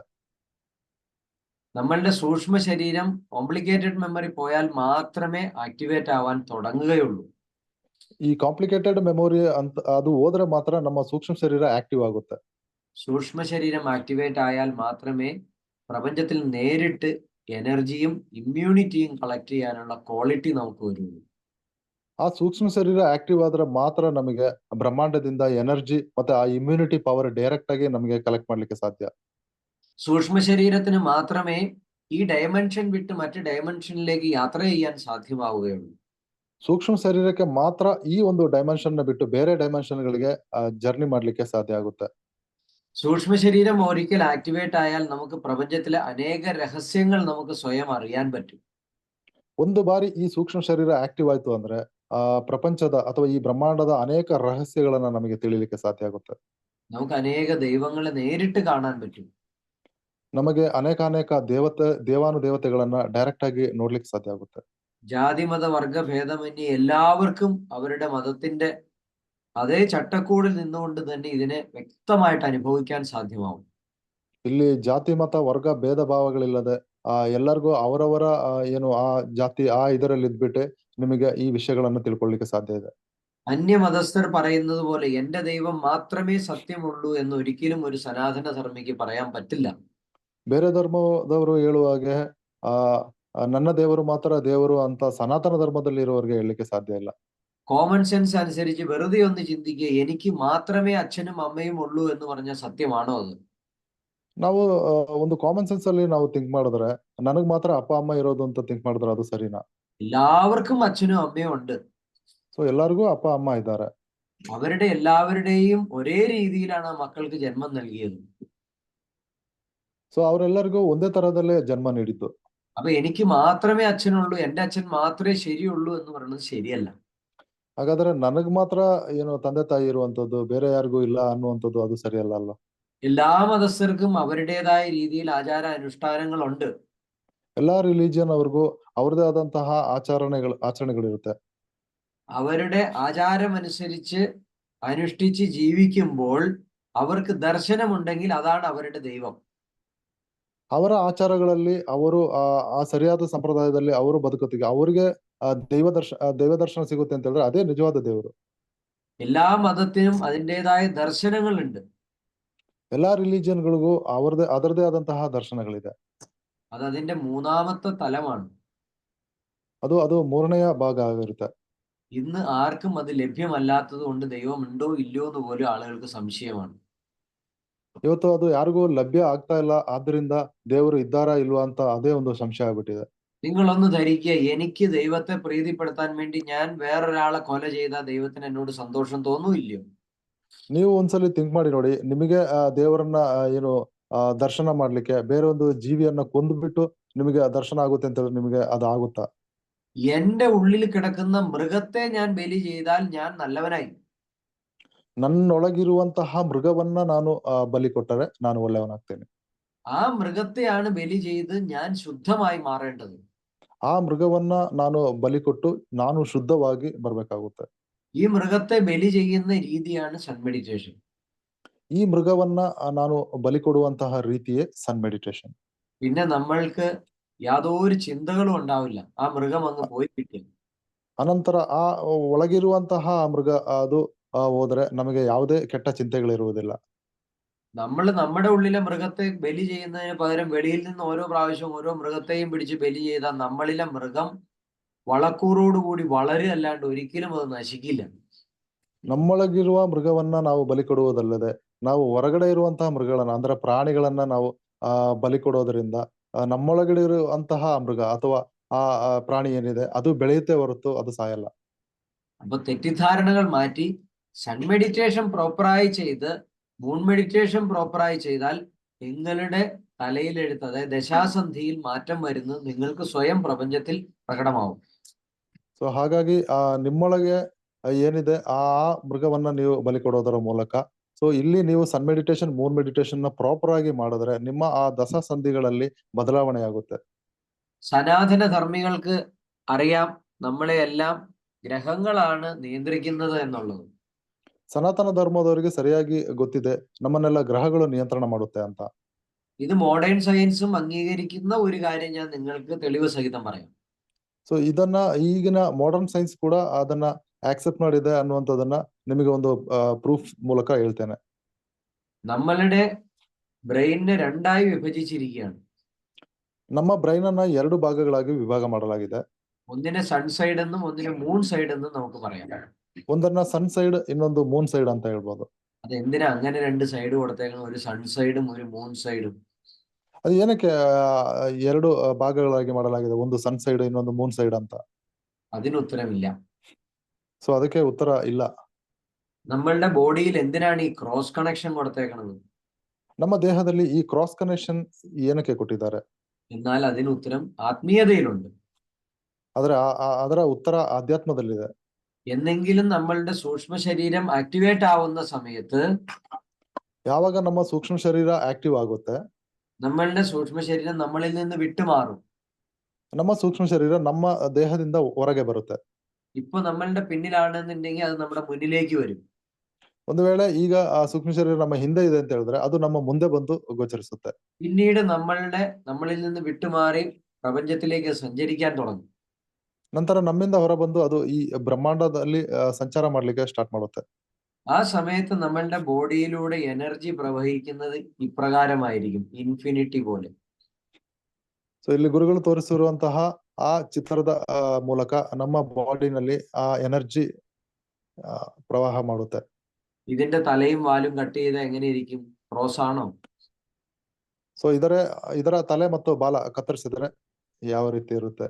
ക്രോസ് ಆಗಿರುತ್ತಲ್ವಾ? നമ്മളുടെ സൂക്ഷ്മ ശരീരം ആക്ടിവേറ്റ് ആയിട്ട് പ്രപഞ്ചത്തിന്റെ അനദർ ഡയമെൻഷനിലേക്ക് മൂവ് ചെയ്യുമ്പോൾ അവിടെ ഇരുന്നുകൊണ്ട് ഈ ശരീരത്തെ നിയന്ത്രിക്കണമെന്നുണ്ടെങ്കിൽ ഈ ക്രോസ് കണക്ഷൻ നേരത്തെ നമ്മളിൽ റെഡിയാക്കി വെച്ചേക്കാണ്. ബാക്കി ഭാഗം പ്രപഞ്ചം നിയന്ത്രിക്കുമ്പോൾ നമ്മളിൽ ആ നിയന്ത്രണം വരും. അപ്പൊ നമ്മളുടെ നിയന്ത്രണം നമ്മൾ നടത്തുന്നതാണ് നമുക്ക് പറ്റിയ മിസ്റ്റേക്ക്. ನಮ್ಮ ಸೂಕ್ಷ್ಮ ಶರೀರ ಆಕ್ಟಿವ್ ಆಗಿ ಅದು ಮೇಲಕ್ಕೆ ಹೋದಾಗ ಸೊ ಅಲ್ಲಿಂದ ಈ ಬಾಡಿಯನ್ನ ಅದು ನಿಯಂತ್ರಣ ಮಾಡ್ಬೇಕು ಅಂದ್ರೆ ಈ ರೀತಿಯ ಒಂದು ಕ್ರಾಸ್ ಕನೆಕ್ಷನ್ ನಮ್ಮ ದೇಹದಲ್ಲಿ ಮೊದಲೇ ರಚನೆ ಆಗಿದೆ ಎಂಬುದನ್ನ ನಾವು ತಿಳ್ಕೊಬೇಕಾಗುತ್ತೆ. വിമർശന ബുദ്ധിയുള്ളവർക്ക് ഇത് അത്ര പെട്ടെന്ന് അങ്ങ് ഡൈജസ്റ്റ് ചെയ്യില്ല എന്ന് എനിക്കറിയാം. ಇದು ವಿಮರ್ಶೆ ಮಾಡುವವರಿಗೆ ಅಷ್ಟೊಂದು ಸಡನ್ ಆಗಿ ಇದು ಡೈಜೆಸ್ಟ್ ಆಗಲ್ಲ. അതിനൊരു ചെറിയ ഉദാഹരണം നിങ്ങൾക്ക് പറഞ്ഞുതരാം. ಅದಕ್ಕೊಂದು ಚಿಕ್ಕ ಉದಾಹರಣೆಯನ್ನು ಹೇಳ್ತೇನೆ. നമുക്കറിയാം വാഹനങ്ങൾക്ക് ബ്രേക്കിംഗ് സിസ്റ്റം വെച്ചിട്ടുണ്ട്, അത് ക്രോസ് ആയിട്ടാണ് കൊടുത്തിരിക്കുന്നത്. ನಮಗೆ ಗೊತ್ತು ವಾಹನಗಳಿಗೆ ಈ ಬ್ರೇಕಿಂಗ್ ಸಿಸ್ಟಮ್ ಅನ್ನ ಇಡಲಾಗಿದೆ, ಅದು ಕ್ರಾಸ್ ಆಗಿ ಕೊಟ್ಟಿದ್ದಾರೆ. എന്തിനാ ക്രോസ് ആക്കി അത് കൊടുത്തേക്കണേ? നേരെ കൊടുത്താ പോരെ? ಏನಕ್ಕೆ ಅದು ಆ ಕ್ರಾಸ್ ಕನೆಕ್ಷನ್ ಮೂಲಕ ಕೊಟ್ಟಿದ್ದಾರೆ? ಅದನ್ನ ನೇರವಾಗಿ ಕೊಡಬಹುದಿತ್ತಲ್ಲ. അതിനെ കൺട്രോൾ ചെയ്യുമ്പോൾ വണ്ടി സ്കിഡ് ചെയ്യാതെ പോകണമെന്നുണ്ടെങ്കിൽ അതാണ് അതിനുള്ള മെത്തേഡ്. ಸೊ ಅದನ್ನ ಆ ಬ್ರೇಕ್ ಅನ್ನ ಕಂಟ್ರೋಲ್ ಮಾಡ್ಲಿಕ್ಕೆ ಗಾಡಿ ಸ್ಕಿಡ್ ಆಗದಂತೆ ಅದನ್ನ ಕಂಟ್ರೋಲ್ ಮಾಡ್ಲಿಕ್ಕೆ ಇರುವಂತಹ ಒಂದು ಮೆಥಡ್ ಆ ರೀತಿ ಇದೆ. നിങ്ങൾക്ക് ഞാനൊരു ഇമേജ് കാണിച്ചു തരാം. ഇപ്രകാരമായിരിക്കും നമ്മളുടെ സൂക്ഷ്മ ശരീരം നമ്മളിൽ നിന്ന് വിട്ടുമാറുമ്പോൾ അതിന്റെ കണക്ഷൻ കിടക്കുന്നത്. കാണാൻ പറ്റുന്നുണ്ടോ? ನೀವೆಲ್ಲರೂ ನೋಡ್ತಾ ಇದ್ದೀರಲ್ವಾ ಆ ಇಮೇಜಿನ ಪ್ರಕಾರ ನಮ್ಮ ಸೂಕ್ಷ್ಮ ಶರೀರ ಹೊರಗಡೆ ಬ್ರಹ್ಮಾಂಡಕ್ಕೆ ಕನೆಕ್ಟ್ ಆಗುತ್ತೆ, ಹೊರಗಡೆಗೆ ಹೋಗುವಂತಹ ಒಂದು ಚಿತ್ರವನ್ನ ಬಿಡಿಸಲಾಗಿದೆ. ഞാൻ പിന്നീട് അത് ഗ്രൂപ്പിൽ ഷെയർ ചെയ്ത് തരാം. ಇದನ್ನ ಗ್ರೂಪ್ ಅಲ್ಲಿ ಶೇರ್ ಮಾಡ್ಕೊಡ್ತಾರ. ഇതെല്ലാം വെറുതെ ഒരു സനാതന ധർമ്മത്തിൽ ഒരു കാര്യം പറയുന്നുണ്ടെങ്കിൽ വെറുതെ തമാശയ്ക്ക് വേണ്ടി പറയുന്നതല്ല. ಸನಾತನ ಧರ್ಮದಲ್ಲಿ ಯಾವುದೇ ವಿಷಯವನ್ನ ನಾವು ಹೇಳ್ತಾ ಇದ್ದೇವೆ ಅಂದ್ರೆ ಅದು ತಮಾಷೆಗೆ ಹೇಳುವಂತ ವಿಷಯ ಅಲ್ಲ. പ്രപഞ്ചത്തിൽ ഇതുവരെ ആരും കാണിച്ചിട്ടോ വരച്ചിട്ടോ ഉള്ള കാര്യങ്ങളല്ല. നമ്മളുടെ ക്ലാസ്സിൽ 3 മാസമായിട്ട് മെഡിറ്റേഷൻ ചെയ്യുന്ന ഒരാൾ വരച്ച ചിത്രമാണത്. ಇದು ಪ್ರಪಂಚದಲ್ಲಿ ಯಾರು ಈ ರೀತಿಯ ಚಿತ್ರಗಳನ್ನ ಬರೆದು ತೋರಿಸಿಲ್ಲ. ಇದು ನಮ್ಮ ತರಗತಿಯಲ್ಲೇ 3 ತಿಂಗಳಿಂದ ಅಭ್ಯಾಸ ಮಾಡ್ತಾ ಇರುವಂತಹ ಒಬ್ಬ ವ್ಯಕ್ತಿ ಬರೆದಿರುವಂತಹ ಚಿತ್ರ. സനാതന ധർമ്മത്തിൽ ഒരിക്കലും ബുക്ക് നോക്കി വായിച്ചു കൊടുക്കുന്നതല്ല അതിന്റെ ധർമ്മരീതി. ಸನಾತನ ಧರ್ಮದಲ್ಲಿ ಯಾವತ್ತೂ ಒಂದು ಪುಸ್ತಕವನ್ನ ನೋಡಿ ಹೇಳುವುದಲ್ಲ ಅದರ ರೀತಿ. ഓരോ ഗുരുക്കന്മാരും അവരുടെ അറിവുകളെ ഗ്രന്ഥങ്ങളാക്കി മാറ്റിവെച്ചു. ಒಬ್ಬೊಬ್ಬ ಗುರುಗಳು ಕೂಡ ಅವರ ಜ್ಞಾನ ಏನಿದೆ ಅದನ್ನ ಗ್ರಂಥಗಳಾಗಿ ಅವರು ಮಾರ್ಪಾಟ್ ಮಾಡಿದ್ದಾರೆ. വരും തലമുറയിൽ ധ്യാനമാർഗം സ്വീകരിച്ച് സഞ്ചരിക്കുന്നവന് വേണ്ടിയിട്ട് റെഫർ ചെയ്യാൻ വേണ്ടിയിട്ടുള്ള ഒരു ഗ്രന്ഥം മാത്രമാണ്. ಮುಂದಿನ ತಲೆಮಾರುಗಳಲ್ಲಿ ಯಾರು ಧ್ಯಾನ ಮಾಡ್ತಾರೆ ಅವ್ರಿಗೋಸ್ಕರ ರೆಫರ್ ಮಾಡಿರುವಂತಹ ಒಂದು ಗ್ರಂಥ ಅದು. അല്ലാതെ അത് കാണാതെ പഠിച്ച് ജീവിക്കൽ സാധ്യമല്ല. ಅಲ್ಲದೆ ಅದನ್ನು ನೋಡದೆ ಕಲಿತು ಬದುಕುವಂತದ್ದು ಸಾಧ್ಯ ಇಲ್ಲ. ഓരോ വ്യക്തികളും ധ്യാന മാർഗത്തിലൂടെ പോയി അനുഭവിക്കുകയാണ് ചെയ്യേണ്ടത്. ಒಬ್ಬೊಬ್ಬ ವ್ಯಕ್ತಿಯು ಕೂಡ ಧ್ಯಾನ ಮಾರ್ಗದಲ್ಲಿ ಹೋಗಿ ಅದನ್ನ ಅನುಭವಿಸಬೇಕು. മോഡേൺ യുഗത്തിന്റെ സയൻസിനെ അല്ല ആത്മീയതയെ നമ്മൾ സയൻസ് എന്ന് പറയും. ಈ ಮಾಡರ್ನ್ ಯುಗದಲ್ಲಿ ಇರುವಂತಹ ಆಧ್ಯಾತ್ಮ ಏನಿದೆ ಅದನ್ನ ಸೈನ್ಸ್ ಅಂತ ಹೇಳಲಾಗುತ್ತೆ. പഴയ കാലത്തെ സയൻസിനെയാണ് ആത്മീയത എന്ന് പറയുന്നത്. ಹಿಂದಿನ ಕಾಲದಲ್ಲಿ ಇದ್ದಂತಹ ಸೈನ್ಸ್ ಅನ್ನ ಆಧ್ಯಾತ್ಮ ಅಂತ ಇದ್ರು. ആത്മീയതയിൽ ലഭിക്കുന്ന ബ്രഹ്മജ്ഞാനത്തിന് ഒരു അവാർഡോ റിവാർഡോ ലഭ്യമല്ല. ಆಧ್ಯಾತ್ಮದಲ್ಲಿ ನಿಮಗೆ ಸಿಕ್ಕುವಂತಹ ಬ್ರಹ್ಮಜ್ಞಾನಕ್ಕೆ ಅವಾರ್ಡ್ ರಿವಾರ್ಡ್ ಯಾವುದು ಸಿಗಲ್ಲ. ഏതെങ്കിലും ഒരു വിഷയത്തിന് വേണ്ടിയിട്ട് നിരന്തരമായിട്ട് ചിന്തിച്ചിരിക്കുകയല്ല ചെയ്യണത്. നിസ്വാർത്ഥമായിട്ട് പ്രപഞ്ചത്തിൽ ഇരിക്കുമ്പോൾ ബ്രഹ്മാണ്ടം പ്രപഞ്ചത്തിൽ നിന്ന് അനുഗ്രഹിച്ച് ലഭിക്കുന്നതാണ് ബ്രഹ്മജ്ഞാനം. ಯಾವ್ದಾದ್ರು ಒಂದೇ ವಿಷಯದ ಕುರಿತು ಏನು ಸಂಶೋಧನೆ ಮಾಡುವುದಲ್ಲ ಇದು. ಆಧ್ಯಾತ್ಮದಲ್ಲಿ ಬೇರೆ ಬೇರೆ ವಿಷಯಗಳನ್ನ ನಾವು ಸಂಶೋಧನೆ ಮಾಡ್ತೇವೆ. ಸೊ ಅದು ಬ್ರಹ್ಮಾಂಡ ನೀಡುತ್ತೆ. വേറെ വേറെ വിഷയമില്ല. നിസ്വാർത്ഥമായിട്ട് ഇരിക്കുമ്പോൾ പ്രപഞ്ചം അനുഗ്രഹിച്ച് നൽകുന്നതാണ് ആത്മീയത. ആത്മീയതയിലൂടെയാണ് ബ്രഹ്മജ്ഞാനം ലഭിക്കുന്നത്. ತುಂಬಾ ನಿಸ್ವಾರ್ಥವಾಗಿ ನಾವು ಕೂತ್ಕೊಂಡಾಗ ಬ್ರಹ್ಮಾಂಡ ನಮಗೆ ನೀಡುವಂತದ್ದೇ ಆಧ್ಯಾತ್ಮ. ಸೊ ಆಧ್ಯಾತ್ಮದಲ್ಲೇ ನಮಗೆ ಬ್ರಹ್ಮಜ್ಞಾನ ಸಿಗುತ್ತೆ. സയൻസിൽ സ്വാർത്ഥതയാണ് തുടക്കം മുതൽ ഒടുക്കം വരെ. ಸೈನ್ಸ್ ನಲ್ಲಿ ಅದು ಸ್ಟಾರ್ಟಿಂಗ್ ಇಂದ ಎಂಡಿಂಗ್ ವರೆಗೂ ಅದು ಸ್ವಾರ್ಥದಿಂದ ಕೂಡಿದೆ. എനിക്ക് കണ്ടുപിടിക്കണം, എനിക്ക് പേറ്റൻസി എടുക്കണം, ഞാനായിരിക്കണം അതിന്റെ ആള്, ഇങ്ങനെ അനേക വിഷയങ്ങൾ അതിലുണ്ട്. ನಾನು ಅದನ್ನ ಕಂಡುಹಿಡಿಬೇಕು, ನನಗೆ ಹೆಸರು ಬರ್ಬೇಕು, ನಾನು ಅದರ ಪೇಟೆಂಟ್ ತಗೋಬೇಕು, ಈ ರೀತಿ ಬೇರೆ ಬೇರೆ ವಿಷಯಗಳಿದೆ ಅದರಲ್ಲಿ. ഒരു ജന്മം കൊണ്ട് ഏതെങ്കിലും ഒരു വിഷയത്തെ പറ്റി മാത്രം പഠിക്കും, അല്ലെങ്കിൽ അതിനെ പറ്റി മാത്രം കണ്ടുപിടിക്കും. ಒಂದು ಜನ್ಮ ಇಡೀ ಒಂದೇ ಒಂದು ವಿಷಯದ ಕುರಿತು ಅಧ್ಯಯನ ಮಾಡ್ತಾರೆ, ಅದನ್ನು ಮಾತ್ರ ತಿಳ್ಕೊಳ್ತಾರೆ. സയൻസും കണ്ടുപിടിക്കണമെങ്കിൽ അവനിലും ബേസ് വേണ്ടത് ആത്മീയത തന്നെയാണ്. ഒരു സ്ഥലത്ത് അനങ്ങാതെ ശാന്തമായിരിക്കണമെങ്കിൽ അവന് ആത്മീയത വേണം. ಆ ಸೈನ್ಸ್ ಕೂಡ ಅವನು ಸಂಶೋಧನೆ ಮಾಡಿ ಕಂಡುಹಿಡಬೇಕು ಅಂದ್ರೆ ಆತನಲ್ಲೂ ಕೂಡ ಈ ಆಧ್ಯಾತ್ಮ ಅನ್ನುವಂಥದ್ದು ಇರಬೇಕು. ಆತ ಒಂದೇ ಕಡೆ ಏನು ನಿಸ್ವಾರ್ಥವಾಗಿ ಕೂತ್ಕೊಂಡ್ರೆ ಮಾತ್ರ ಆತನಿಗೆ ಅದು ಲಭ್ಯ ಆಗುತ್ತೆ. ഒരു ശാന്ത അവസ്ഥയാണ് ആത്മീയത എന്ന് പറയുന്നത്. ಒಂದು ಶಾಂತವಾದಂತಹ ರೀತಿ ಆಧ್ಯಾತ್ಮ. ഒരു ക്ലിയർ ആയിട്ട് ശാന്തമായി കിടക്കുന്ന ജലത്തിൽ മാത്രമേ നമുക്ക് നമ്മുടെ പ്രതിബിംബത്തെ കാണാൻ പറ്റുകയുള്ളൂ. ಒಂದು ಕ್ಲಿಯರ್ ಆಗಿರುವ ಶಾಂತತೆಯಿಂದ ಕೂಡಿದಂತಹ ಜಲದಲ್ಲಿ ಮಾತ್ರ ನಮ್ಮ ಆ ಪ್ರತಿಬಿಂಬವನ್ನ ನಾವು ನೋಡ್ಬೋದು. നമ്മൾ ഏതെങ്കിലും ഒരു വിഷയത്തിൽ ചിന്തിച്ച് നമ്മൾ സ്ഥിതപ്രജ്ഞനാവുമ്പോൾ നമ്മളിൽ അത് പ്രകടമാവുകയാണ് ചെയ്യുന്നത്. അതാണ് കണ്ടുപിടുത്തം. ನಾವು ಯಾವ್ದಾದ್ರು ವಿಷಯಗಳಲ್ಲಿ ಸ್ಥಿತಪ್ರಜ್ಞರಾಗಿ ಅದನ್ನ ಏನು ಕಂಡುಹಿಡಿಯುವಂತ ಬಗ್ಗೆ ಹೇಳ್ತಾ ಇದ್ದಾರೆ. ആത്മീയത ഇത് തന്നെയാണ് സംഭവിക്കുന്നത്. ಸೊ ಆಧ್ಯಾತ್ಮದಲ್ಲಿ ಇದೇ ನಡೆಯುವಂಥದ್ದು. അപ്പൊ ഇതിൽ ഭക്തിയോ ദൈവചിന്തയോ ദൈവത്തെ അനുഭവിക്കണമെന്നോ ആഗ്രഹമുള്ളവർ, ഭക്തി കൊണ്ട് ഒരിക്കലും നമുക്ക് ദൈവത്തെ കണ്ടുപിടിക്കാൻ പറ്റില്ല. ಇದರಲ್ಲಿ ಇಲ್ಲಿ ನಾವು ಭಕ್ತಿಯಿಂದ ಯಾವತ್ತೂ ದೇವರನ್ನ ಕಂಡುಹಿಡಿಯಲಿಕ್ಕೆ ಸಾಧ್ಯ ಇಲ್ಲ ಅಂತಿದ್ದಾರೆ. ഭക്തിക്ക് സ്വാർത്ഥ ഭാവങ്ങളുണ്ട്. ಸೊ ಭಕ್ತಿಗೆ ಸ್ವಾರ್ಥತೆ ಇದೆ. എന്റെ കാര്യം നടക്കാൻ വേണ്ടി വെളിയിൽ നിന്നുള്ള വസ്തുക്കളെയാണ് ഞാൻ അതിൽ നിക്ഷേപിക്കുന്നത്. ಸೊ ನನ್ನ ಕಾರ್ಯವನ್ನ ನಡೀಲಿಕ್ಕೆಗೋಸ್ಕರ ನಾವು ಹೊರಗಿನಿಂದ ನಾವು ಆ ವಸ್ತುಗಳನ್ನ ನಾವು ಅದನ್ನ ರಿಕ್ವೆಸ್ಟ್ ಮಾಡ್ಕೊಳ್ತೀವಿ ಅದರಲ್ಲಿ. ആത്മീയതയ്ക്ക് ഞാൻ എന്നിലെ മൃഗത്തെയാണ് ബലി ചെയ്യുന്നത്. ಅಧ್ಯಾತ್ಮದಲ್ಲಿ ನಾನು ನನ್ನೊಳಗಿರುವಂತಹ ಮೃಗವನ್ನ ನಾನು ಬಲಿ ನೀಡ್ತೇನೆ. എന്നെ തന്നെ സറണ്ടർ ചെയ്യാണ്. ಸೊ ನನ್ನನ್ನೇ ನಾನು ಶರಣರಾಗಿ ಮಾಡ್ತೇನೆ. അപ്പൊ സൺ മെഡിറ്റേഷനിൽ ഇങ്ങനെയുള്ള അനേക പ്രോസസ് നടക്കുമ്പോഴാണ് നമ്മളിൽ ഈ സൂക്ഷ്മ ശരീരം ആക്ടിവേറ്റ് ആവുന്നത്. ಸೊ ಸನ್ ಮೆಡಿಟೇಷನ್ ಅಲ್ಲಿ ಇದೇ ರೀತಿ ಅನೇಕ ಪ್ರೋಸೆಸ್ಗಳು ನಡೆಯೋದರ ಮೂಲಕ ನಮ್ಮೊಳಗಿರುವಂತಹ ಸೂಕ್ಷ್ಮ ಶರೀರ ಆಕ್ಟಿವ್ ಆಗುತ್ತೆ. ഇങ്ങനെ ഒരിക്കൽ സൺ മെഡിറ്റേഷനിൽ ആക്ടിവേറ്റ് ആയ സൂക്ഷ്മ ശരീരം ಈ ರೀತಿ ಒಮ್ಮೆ ಸನ್ ಮೆಡಿಟೇಷನ್ ನಲ್ಲಿ ಆಕ್ಟಿವ್ ಆದಂತಹ ಸೂಕ್ಷ್ಮ ಶರೀರ ഈ പ്രപഞ്ചത്തിൽ നമ്മളെ ഏറ്റവും നല്ല രീതിയിൽ ജീവിക്കാൻ വേണ്ടി സഹായിക്കും. ಈ ಬ್ರಹ್ಮಾಂಡದಲ್ಲಿ ನಾವು ತುಂಬಾ ಉತ್ತಮ ರೀತಿಯಲ್ಲಿ ಬದುಕಲಿಕ್ಕೆ ಸಹಾಯ ಮಾಡುತ್ತೆ. ഈ പ്രപഞ്ചത്തിൽ നേരിട്ട് എനർജിയെ സ്വീകരിക്കാൻ നമ്മൾ ശീലിക്കും. ಈ ಬ್ರಹ್ಮಾಂಡದಿಂದ ನೇರವಾಗಿ ಎನರ್ಜಿಯನ್ನ ಪಡೆಯಲಿಕ್ಕೆ ನಾವು ಅಭ್ಯಾಸ ಮಾಡ್ಕೊಳ್ತೀವಿ. സത്യാസത്യവും ധർമാധർമ്മവും നമ്മളുടെ സൂക്ഷ്മ ശരീരം നമ്മളെ കൊണ്ട് ചെയ്യിപ്പിക്കും. ಸತ್ಯಾಸತ್ಯತೆ ಧರ್ಮಾಧರ್ಮ ಏನು ಅಂತೇಳಿ ನಮ್ಮ ಸೂಕ್ಷ್ಮ ಶರೀರ ಅದನ್ನ ಬ್ರಹ್ಮಾಂಡವು ಮಾಡಿಸುತ್ತೆ. ഇന്ന് നമുക്കറിയില്ലാത്ത പല കാര്യങ്ങളും പ്രപഞ്ചം തന്നെ നമ്മളെ പഠിപ്പിച്ചു തരും. ಇವತ್ತು ನಮಗೆ ತಿಳಿಯದಂತಹ ಅನೇಕ ವಿಷಯಗಳನ್ನ ಬ್ರಹ್ಮಾಂಡವು ನಮಗೆ ತಿಳಿಸಿಕೊಡುತ್ತೆ.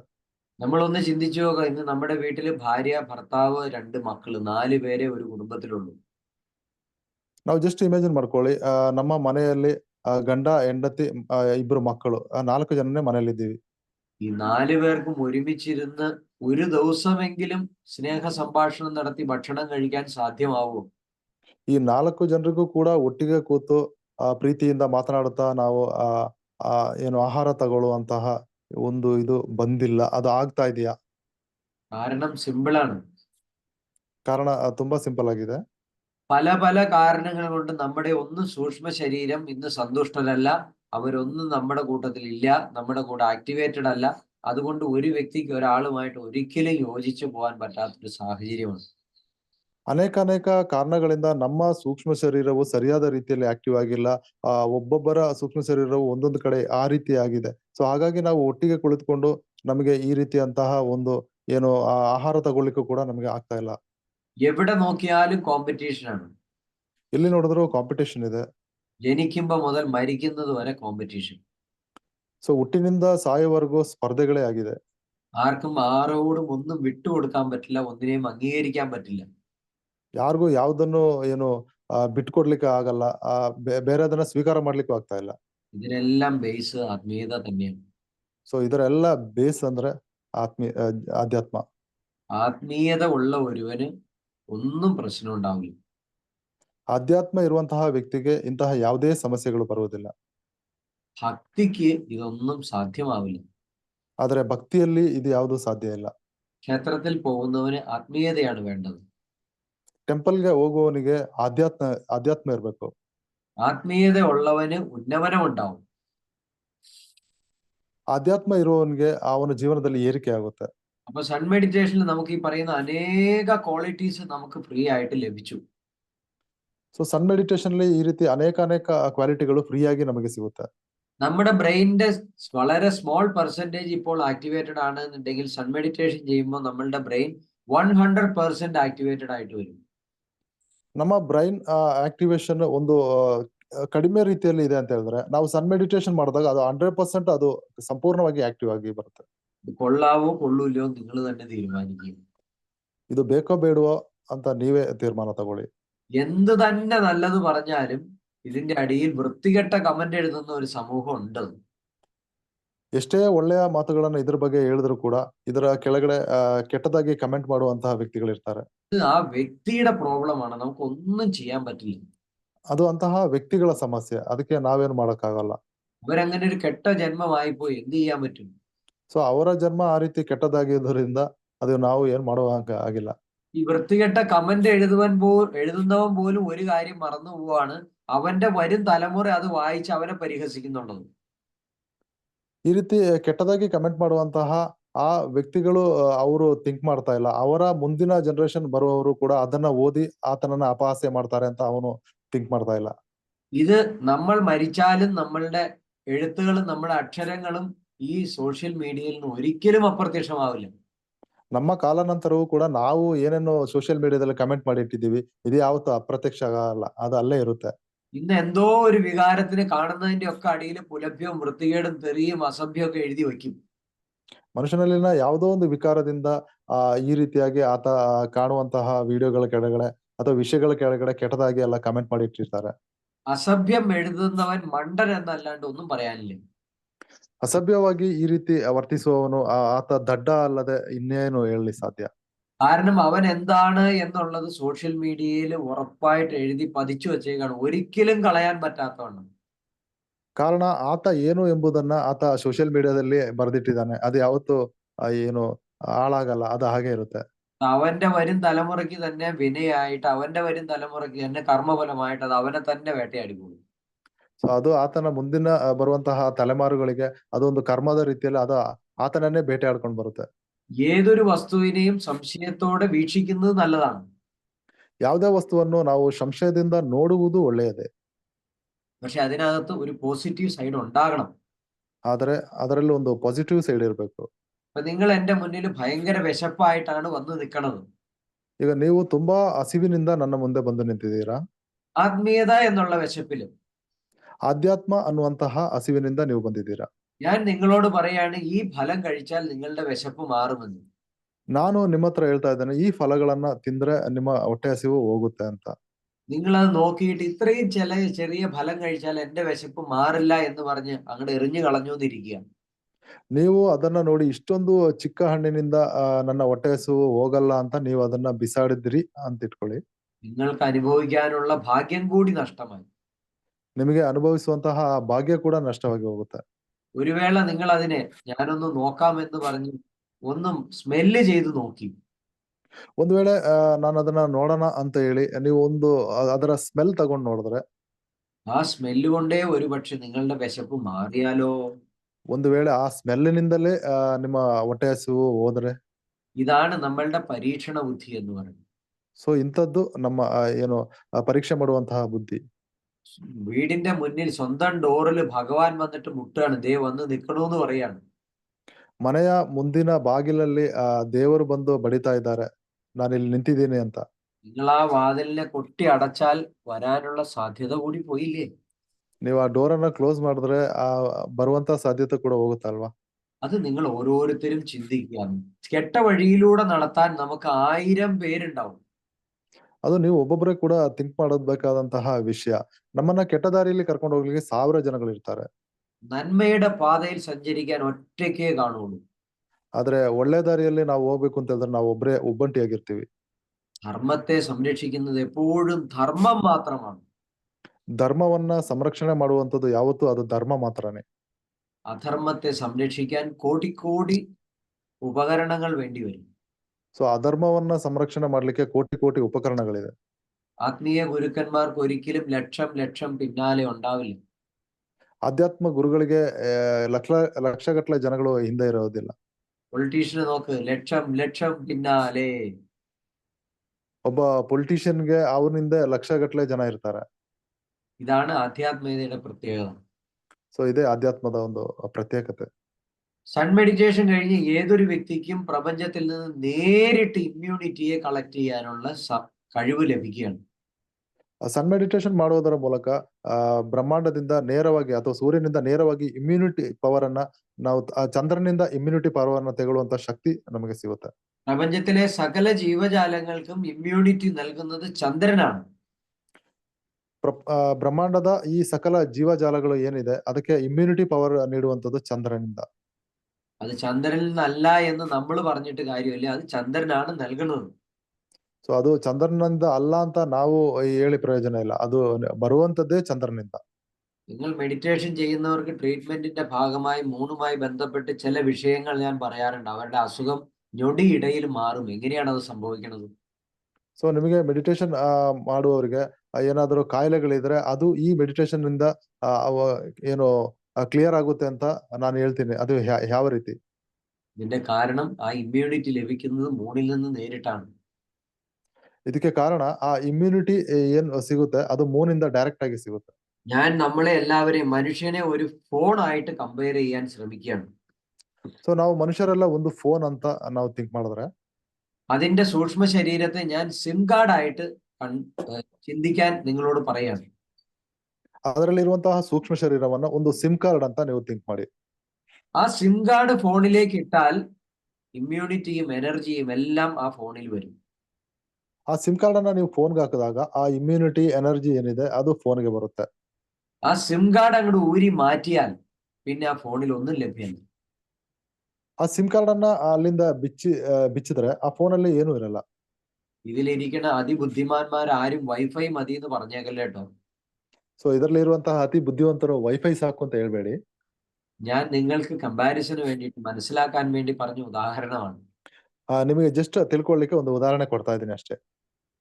ഇപ്രകാരം നമുക്ക് മൂണിൽ നിന്ന് നേരിട്ട് ഇമ്മ്യൂണിറ്റി ശേഖരിക്കാനുള്ള കഴിവ് നമുക്ക് വന്നാൽ ಈ ಪ್ರಕಾರದಲ್ಲಿ ನಮಗೆ ಮೂನ್ನಿಂದ ಇಮ್ಯುನಿಟಿ ಪವರ್ ಪಡ್ಕೊಳ್ಳುವಂತ ಒಂದು ಸಾಮರ್ಥ್ಯ ಬಂದ್ರೆ ഇന്ന് നമ്മൾ അനുഭവിക്കുന്ന മാനസികവും ശാരീരികവുമായിട്ടുള്ള പ്രശ്നങ്ങൾക്ക് വിരാമമുണ്ടാവും. ಇಂದು ನಾವು ಅನುಭವಿಸ್ತಿರುವಂತಹ ಮಾನಸಿಕ ಶಾರೀರಿಕ ಪ್ರಾಬ್ಲಮ್ಗಳಿಗೆ ಒಂದು ವಿರಾಮ ಸಿಗುತ್ತೆ. ഇനി അതിനുശേഷം സ്റ്റാർ മെഡിറ്റേഷൻ ഉണ്ട്. ನಂತರ ಸ್ಟಾರ್ ಮೆಡಿಟೇಷನ್ ಇದೆ. ഈ പ്രപഞ്ചത്തിലെ സകല ജീവജാലങ്ങളെയും നിയന്ത്രിക്കുന്നത് സ്റ്റാറുകൾ തന്നെയാണ്. ಈ ಜಗತ್ತಿನ ಸಕಲ ಜೀವರಾಶಿಗಳನ್ನ ನಿಯಂತ್ರಣ ಮಾಡುವಂತದ್ದು ಸ್ಟಾರ್. അവരുടെ ഗ്രഹനില അവര് ജാതകം നോക്കട്ടെ നോക്കാതിരിക്കട്ടെ, ഇത് നമുക്ക് മനസ്സിലാക്കാൻ വേണ്ടിയിട്ടുള്ള ഗുരുക്കന്മാർ നമുക്ക് നിർദ്ദേശിച്ചിട്ടുള്ള സൂത്രവിദ്യയാണ് ഈ പറയുന്ന ജ്യോതിശാസ്ത്രം. ಸೊ ಅವರು ಅವರ ಶಾಸ್ತ್ರಗಳನ್ನ ನೋಡದಿರ್ಲಿ, ಸೊ ಇದು ನಮಗೆ ಗೊತ್ತಾಗ್ಲಿಕ್ಕಿರುವಂತಹ ಒಂದು ಸೂಕ್ಷ್ಮವಾದಂತಹ ವಿದ್ಯೆಯನ್ನ ಹಳೆ ಗುರುಗಳು ನಮಗೆ ನೀಡಿರುವಂತದ್ದು. ಸೊ ಇದು ಜ್ಯೋತಿಶಾಸ್ತ್ರಕ್ಕೆ ಸಂಬಂಧಪಟ್ಟಿದೆ. അതുകൊണ്ട് ജ്യോതിശാസ്ത്രം തെറ്റാണ് എന്ന് ആരും ചിന്തിക്കണ്ട. ಹಾಗಾಗಿ ಜ್ಯೋತಿಶಾಸ್ತ್ರ ಏನಿದೆ ಅದು ತಪ್ಪು ಅಂತ ಯಾರು ಥಿಂಕ್ ಮಾಡಬೇಡಿ. ഈ സ്റ്റാർ പൊസിഷൻ അനുസരിച്ച് ഓരോ വ്യക്തിയുടെയും ഗ്രഹനിലയിൽ മാറ്റങ്ങൾ ഉണ്ടാവും. ಸೊ ಈ ನಕ್ಷತ್ರಗಳಿಗೆ ಅನುಗುಣವಾಗಿ ಒಬ್ಬೊಬ್ಬರ ಏನು ಆ ಗ್ರಹಗತಿಗಳಲ್ಲಿ ಬದಲಾವಣೆ ಆಗುತ್ತೆ. സൺ മൂൺ മെഡിറ്റേഷൻ പ്രോപ്പർ ആയിട്ട് ചെയ്ത ഒരാൾ സ്റ്റാർ മെഡിറ്റേഷൻ ചെയ്യുമ്പോൾ അവന്റെ ഗ്രഹനിലയിൽ മാറ്റം വരുന്നത് അവന് സ്വയം ബോധ്യപ്പെടും. ഞാൻ പറഞ്ഞല്ല, ഓരോ വ്യക്തികളും സ്വയം ബോധ്യപ്പെടും. ಸನ್ ಮೂನ್ ಏನು ಮೆಡಿಟೇಷನ್ ಮಾಡುವವರು ಈ ಸ್ಟಾರ್ ಮೆಡಿಟೇಷನ್ ಮಾಡೋತ್ತಿಗೆ ಅವರ ಈ ಜಾತಕದಲ್ಲಿನ ಕೂಡ ಬದಲಾವಣೆ ಆಗುತ್ತೆ ಅಂತ ತುಂಬಾ ಜನ ಹೇಳಿದ್ದಾರೆ. ಅದು ನಾನು ಹೇಳ್ತಾ ಇರುವಂತದ್ದಲ್ಲ, ಅನುಭವಿಸಿದವರು ಕೂಡ ಹೇಳ್ತಾ ಇದ್ದಾರೆ. അതിനൊരു എക്സാമ്പിൾ നിങ്ങൾക്ക് പറഞ്ഞുതരാം. ಅದಕ್ಕೊಂದು ಉದಾಹರಣೆಯನ್ನು ಕೊಡ್ತೇನೆ. നമ്മുടെ സ്റ്റാർ പൊസിഷനുമായിട്ട് ബന്ധപ്പെട്ട് നിൽക്കും സാമ്പത്തികവും ദാമ്പത്യവും. ನಮ್ಮ ನಕ್ಷತ್ರದ ಪೊಸಿಷನ್ಗೆ ಏನು ಬಂಧನ ಆ ಒಂದು ಇದರಲ್ಲಿದೆ ನಮ್ಮ ಸಾಂಪತ್ತಿಕ ದಾಂಪತ್ಯ ಅನ್ನುವಂಥ. ഒരു ഉദാഹരണത്തിന് വിചാരിക്കുക, ദാമ്പത്യ ദൈവം ശരിയല്ലാത്ത ഒരു ഭാര്യ ഭർത്താക്കന്മാർ. ಒಂದು ಉದಾಹರಣೆಗೆ ದಾಂಪತ್ಯ ಜೀವನ ಸರಿಯಾಗಿ ನಡ್ಕೊಂಡು ಹೋಗದಂತಹ ಗಂಡ ಹೆಂಡತಿಯರು, അവരുടെ ജാതക പ്രകാരം 10ൽ 4 3 പൊരുത്തമേ ഉള്ളൂ. ಅವರ ಜಾತಕದ ಪ್ರಕಾರ 10ರಲ್ಲಿ 4% ಮಾತ್ರ ಅದು ಕರೆಕ್ಟ್ ಆಗಿದೆ. 3-2% ഉള്ളൂ. 3 ಅಥವಾ 2% ಮಾತ್ರ ಮ್ಯಾಚ್ ಇದೆ. അവരുടെ ജീവിതം ഡിവോഴ്സിലേക്ക് പോവുകയാണെന്ന് വിചാരിക്കുക. ಸೊ ಅವರ ಜೀವನ ಅದು ಡಿವೋರ್ಸ್ಗೆ ಹೋಗ್ತಾ ಇದೆ ಅಂತ ನೀವು ಜಸ್ಟ್ ಇಮ್ಯಾಜಿನ್ ಮಾಡ್ಕೊಳ್ಳಿ. അവർ രണ്ടുപേരും മെഡിറ്റേഷൻ ചെയ്താൽ അവരുടെ ജീവിതം ഒരു 10ൽ 10 പൊരുത്തമുള്ള വ്യക്തി എങ്ങനെ ജീവിക്കുമോ അതുപോലായി മാറും. ಸೊ ಅವರಿಬ್ರು ಕೂಡ ಒಟ್ಟಿಗೆ ಮೆಡಿಟೇಷನ್ ಮಾಡ್ಲಿಕ್ಕೆ ಸ್ಟಾರ್ಟ್ ಮಾಡಿದ್ರೆ ಅವರ ಆ ಏನು ಈ ಜಾತಕದ ಮ್ಯಾಚಿಂಗ್ ಈ 10ರಲ್ಲಿ 3 ಇತ್ತು, ಅದು 10ರಲ್ಲಿ 10% ಅದು ಕರೆಕ್ಟ್ ಆಗಿ ಬರುತ್ತೆ ಅಂತ ಗುರುಗಳು ಹೇಳ್ತಿದ್ದಾರೆ. മാറ്റം എങ്ങനെ സംഭവിക്കാൻ പറ്റും നിങ്ങൾ പറ. ಸೊ ಈ ಬದಲಾವಣೆ ಯಾವ ರೀತಿ ಸಾಧ್ಯ ನೀವ್ ಹೇಳಿ. ഇത് വെറുതെ പറഞ്ഞതല്ല. നമ്മൾക്കൊരു വലിയ റിസർച്ച് ടീം ഉണ്ട്. നമ്മളുടെ റിസർച്ച് നടന്നുകൊണ്ടിരിക്കുക. കാലം ഒരിക്കലും സത്യമല്ലാതെ നുണ പറയാൻ പറ്റില്ല. ಸೊ ಇದನ್ನ ನಾನು ಸುಮ್ಮನೆ ಹೇಳ್ತಾ ಇಲ್ಲ. ನಮ್ಮ ಹತ್ರ ಒಂದು ರಿಸರ್ಚ್ ಟೀಮ್ ಇದೆ. ಆ ಟೀಮ್ ಎಲ್ಲ ಸೇರಿ ನಾವು ಇದನ್ನ ಪ್ರೂವ್ ಮಾಡಿ ತೋರಿಸ್ತಾ ಇದ್ದೇವೆ. ಇಲ್ಲಿ ಸುಳ್ಳು ಹೇಳಲಿಕ್ಕೆ ಆಗಲ್ಲ. ലോകത്തിന്റെ ചിന്തകൾ തന്നെ മാറ്റിമറിക്കാൻ പോകുന്ന റോക്കറ്റ് സയൻസ് ആണ്. ಇಡೀ ಲೋಕದ ಜನಗಳ ಆ ಥಿಂಕಿಂಗ್ ಇದನ್ನೇ ಬದಲಾವಣೆ ಮಾಡುವಂತ ಒಂದು ರಾಕೆಟ್ ಸೈನ್ಸ್ ಇಲ್ಲಿದೆ. എലോൺ മസ്കിന്റെ ടെക്നോളജി ഒന്നും ഇതിന് മുന്നിൽ ഒന്നുമല്ല. ಎಲಾನ್ ಮಸ್ಕ್ ಟೆಕ್ನಾಲಜಿ ಏನಿದೆ ಈ ನಮ್ಮ ಏನು ವಿದ್ಯೆ ಮುಂದೆ ಏನೂ ಅಲ್ಲ. ഭാരതീയ സംസ്കാരം അത്രമാത്രം പവർഫുൾ ആയിട്ടിരിക്കുന്ന ഒന്നാണ്. ಭಾರತೀಯ ಸಂಸ್ಕೃತಿ ಅಂದ್ರೆ ಅಷ್ಟೊಂದು ಪವರ್ಫುಲ್ ಆಗಿದೆ. ഇന്ന് നിങ്ങൾ എഴുതി വെച്ചോ, അറിവിന് വേണ്ടിയിട്ട് ഭാരതത്തിന് മുന്നിൽ കൈകൂപ്പി നിൽക്കുന്ന ഒരു കാലം അധിക വിദൂരമല്ല. ನೀವು ಬೇಕಾದ್ರೆ ಇಂದು ಬರೆದಿಟ್ಕೊಳ್ಳಿ, ಜ್ಞಾನಕ್ಕೋಸ್ಕರ ಇಡೀ ಏನು ದೇಶಗಳು ಭಾರತದ ಮುಂದೆ ಏನು ಕೈ ಮುಗಿಯುವಂತ ಒಂದು ಕಾಲ ಬರುತ್ತೆ. എത്ര വലിയ ടെക്നോളജിയെയും മറികടക്കുന്ന വിദ്യയാണ് ആത്മവിദ്യ. ಎಷ್ಟೊಂದು ದೊಡ್ಡ ದೊಡ್ಡ ಟೆಕ್ನಾಲಜಿಗಳನ್ನು ಕೂಡ ನಾವು ಅದನ್ನ ಮೀರಿಸಿ ಮುಂದೆ ಹೋಗುವಂತಹ ಒಂದು ಟೆಕ್ನಾಲಜಿ ನಮ್ಮ ಈ ಆಧ್ಯಾತ್ಮದಲ್ಲಿದೆ. നിസ്വാർത്ഥതയിലൂടെ മാത്രമേ അത് സഞ്ചരിക്കുള്ളൂ എന്നുള്ളതാണ് അതിന്റെ സത്യം. ಆದ್ರೆ ನಾವು ನಿಸ್ವಾರ್ಥದಲ್ಲಿ ಹೋದಾಗ ಮಾತ್ರ ಅದು ಲಭಿಸುತ್ತೆ ಅನ್ನುವಂಥದ್ದೇ ಸತ್ಯ. മെഡിറ്റേഷൻ ചെയ്യണമെന്നുണ്ടെങ്കിൽ നമ്മൾ നിസ്വാർത്ഥരാവണം. ಮೆಡಿಟೇಷನ್ ಮಾಡ್ಬೇಕು ಅಂದ್ರೆ ನಮ್ಮಲ್ಲಿ ನಿಸ್ವಾರ್ಥತೆ ಬರ್ಬೇಕು. സ്വാർത്ഥത വച്ച് ഇതിനെ സമീപിച്ചിട്ട് ഒരു കാര്യമില്ല. ನಮ್ಮಲ್ಲಿ ಸ್ವಾರ್ಥ ಇಟ್ಕೊಂಡು ನಾವು ಹೋದ್ರೆ ಇದು ಸಿಕ್ಕುವುದಿಲ್ಲ. നിസ്വാർത്ഥരാവാൻ പറ്റുന്നവർ ക്ലാസ് കയറുക, മെഡിറ്റേഷൻ ചെയ്യുക, അനുഭവങ്ങൾ നേടുക. ನಿಸ್ವಾರ್ಥರಾಗ್ಲಿಕ್ಕೆ ಆಗುವಂತವರು ಕ್ಲಾಸಲ್ಲಿ ಬನ್ನಿ, ಮೆಡಿಟೇಷನ್ ಮಾಡಿ ನೀವು ಅನುಭವ ಪಡ್ಕೊಳ್ಳಿ. സ്വാർത്ഥരായിട്ടുള്ള ഇതിന്റെ അടിയിൽ കമന്റ് എഴുതിയിട്ട് ടാറ്റ ബൈ ബൈ പറയുക. സ്വാರ್ಥತೆ ഇರುವವರು ಇದರ ಕೆಳಗಡೆ ಕಮೆಂಟ್ ಮಾಡ್ಕೊಂಡು ನೀವು ಟಾಟಾ ಬೈ ಬೈ ಹೇಳ್ಕೊಂಡು ಹೋಗ್ಬೋದು. ഇനി നമുക്ക് പുതിയ ആളുകൾക്ക് ഇപ്പൊ സൺമൂൺ സ്റ്റാർ മെഡിറ്റേഷൻ എന്താന്ന് വളരെ സിമ്പിൾ ആയിട്ട് ഏറ്റവും ചുരുങ്ങിയ സമയത്തിനുള്ളിൽ ഞാൻ പറഞ്ഞിട്ടുണ്ട്. ഇനി ചില ഫ്രീക്വന്റ്ലി ആളുകൾ ചോദിക്കുന്ന ചില സംശയങ്ങളുണ്ട്. കന്നഡയിൽ നിന്ന് കുറെ ആളുകൾ നമ്മുടെ ആശ്രമത്തിൽ വന്നിരുന്നു. അവർ ചോദിച്ച ചില ചോദ്യങ്ങൾ നമ്മുടെ രാജേഷ് ഇവിടെ എഴുതി വെച്ചിട്ടുണ്ട്.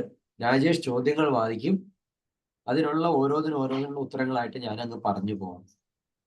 രാജേഷ് ഒരു മിനിറ്റ് കേട്ടോ. രാജേഷ് ദയവ് ചെയ്ത് ഒന്ന് അൺമ്യൂട്ട് ചെയ്യണം. കുഴപ്പമില്ല. നമസ്തേ ഗുരുജി. ഒരു മിനിറ്റ്. രാജേഷ് പറയുന്നത്, ഞാനും രാജേഷും ഹിന്ദിയിലാണ് സംസാരിക്കുന്നത്. അനിൽ അതുകൊണ്ട് അതിനെ ഒന്ന് അനിലിന് ഹിന്ദി അറിയാലോ അല്ലേ? അനിൽ അതിനെ ഒന്ന് മലയാളത്തിൽ ആദ്യം ഒന്ന് തർജ്ജിമ ചെയ്ത് കൊടുക്കണം. അത് കഴിഞ്ഞിട്ട് രാജേഷിന്റെ ഉത്തരം ഞാൻ പറയും. നമ്മൾ തമ്മിൽ പഴയതുപോലെ സംസാരിച്ചു പോകും. ഓക്കെ? അപ്പൊ രാജേഷ്, आपका पहले क्वेश्चन.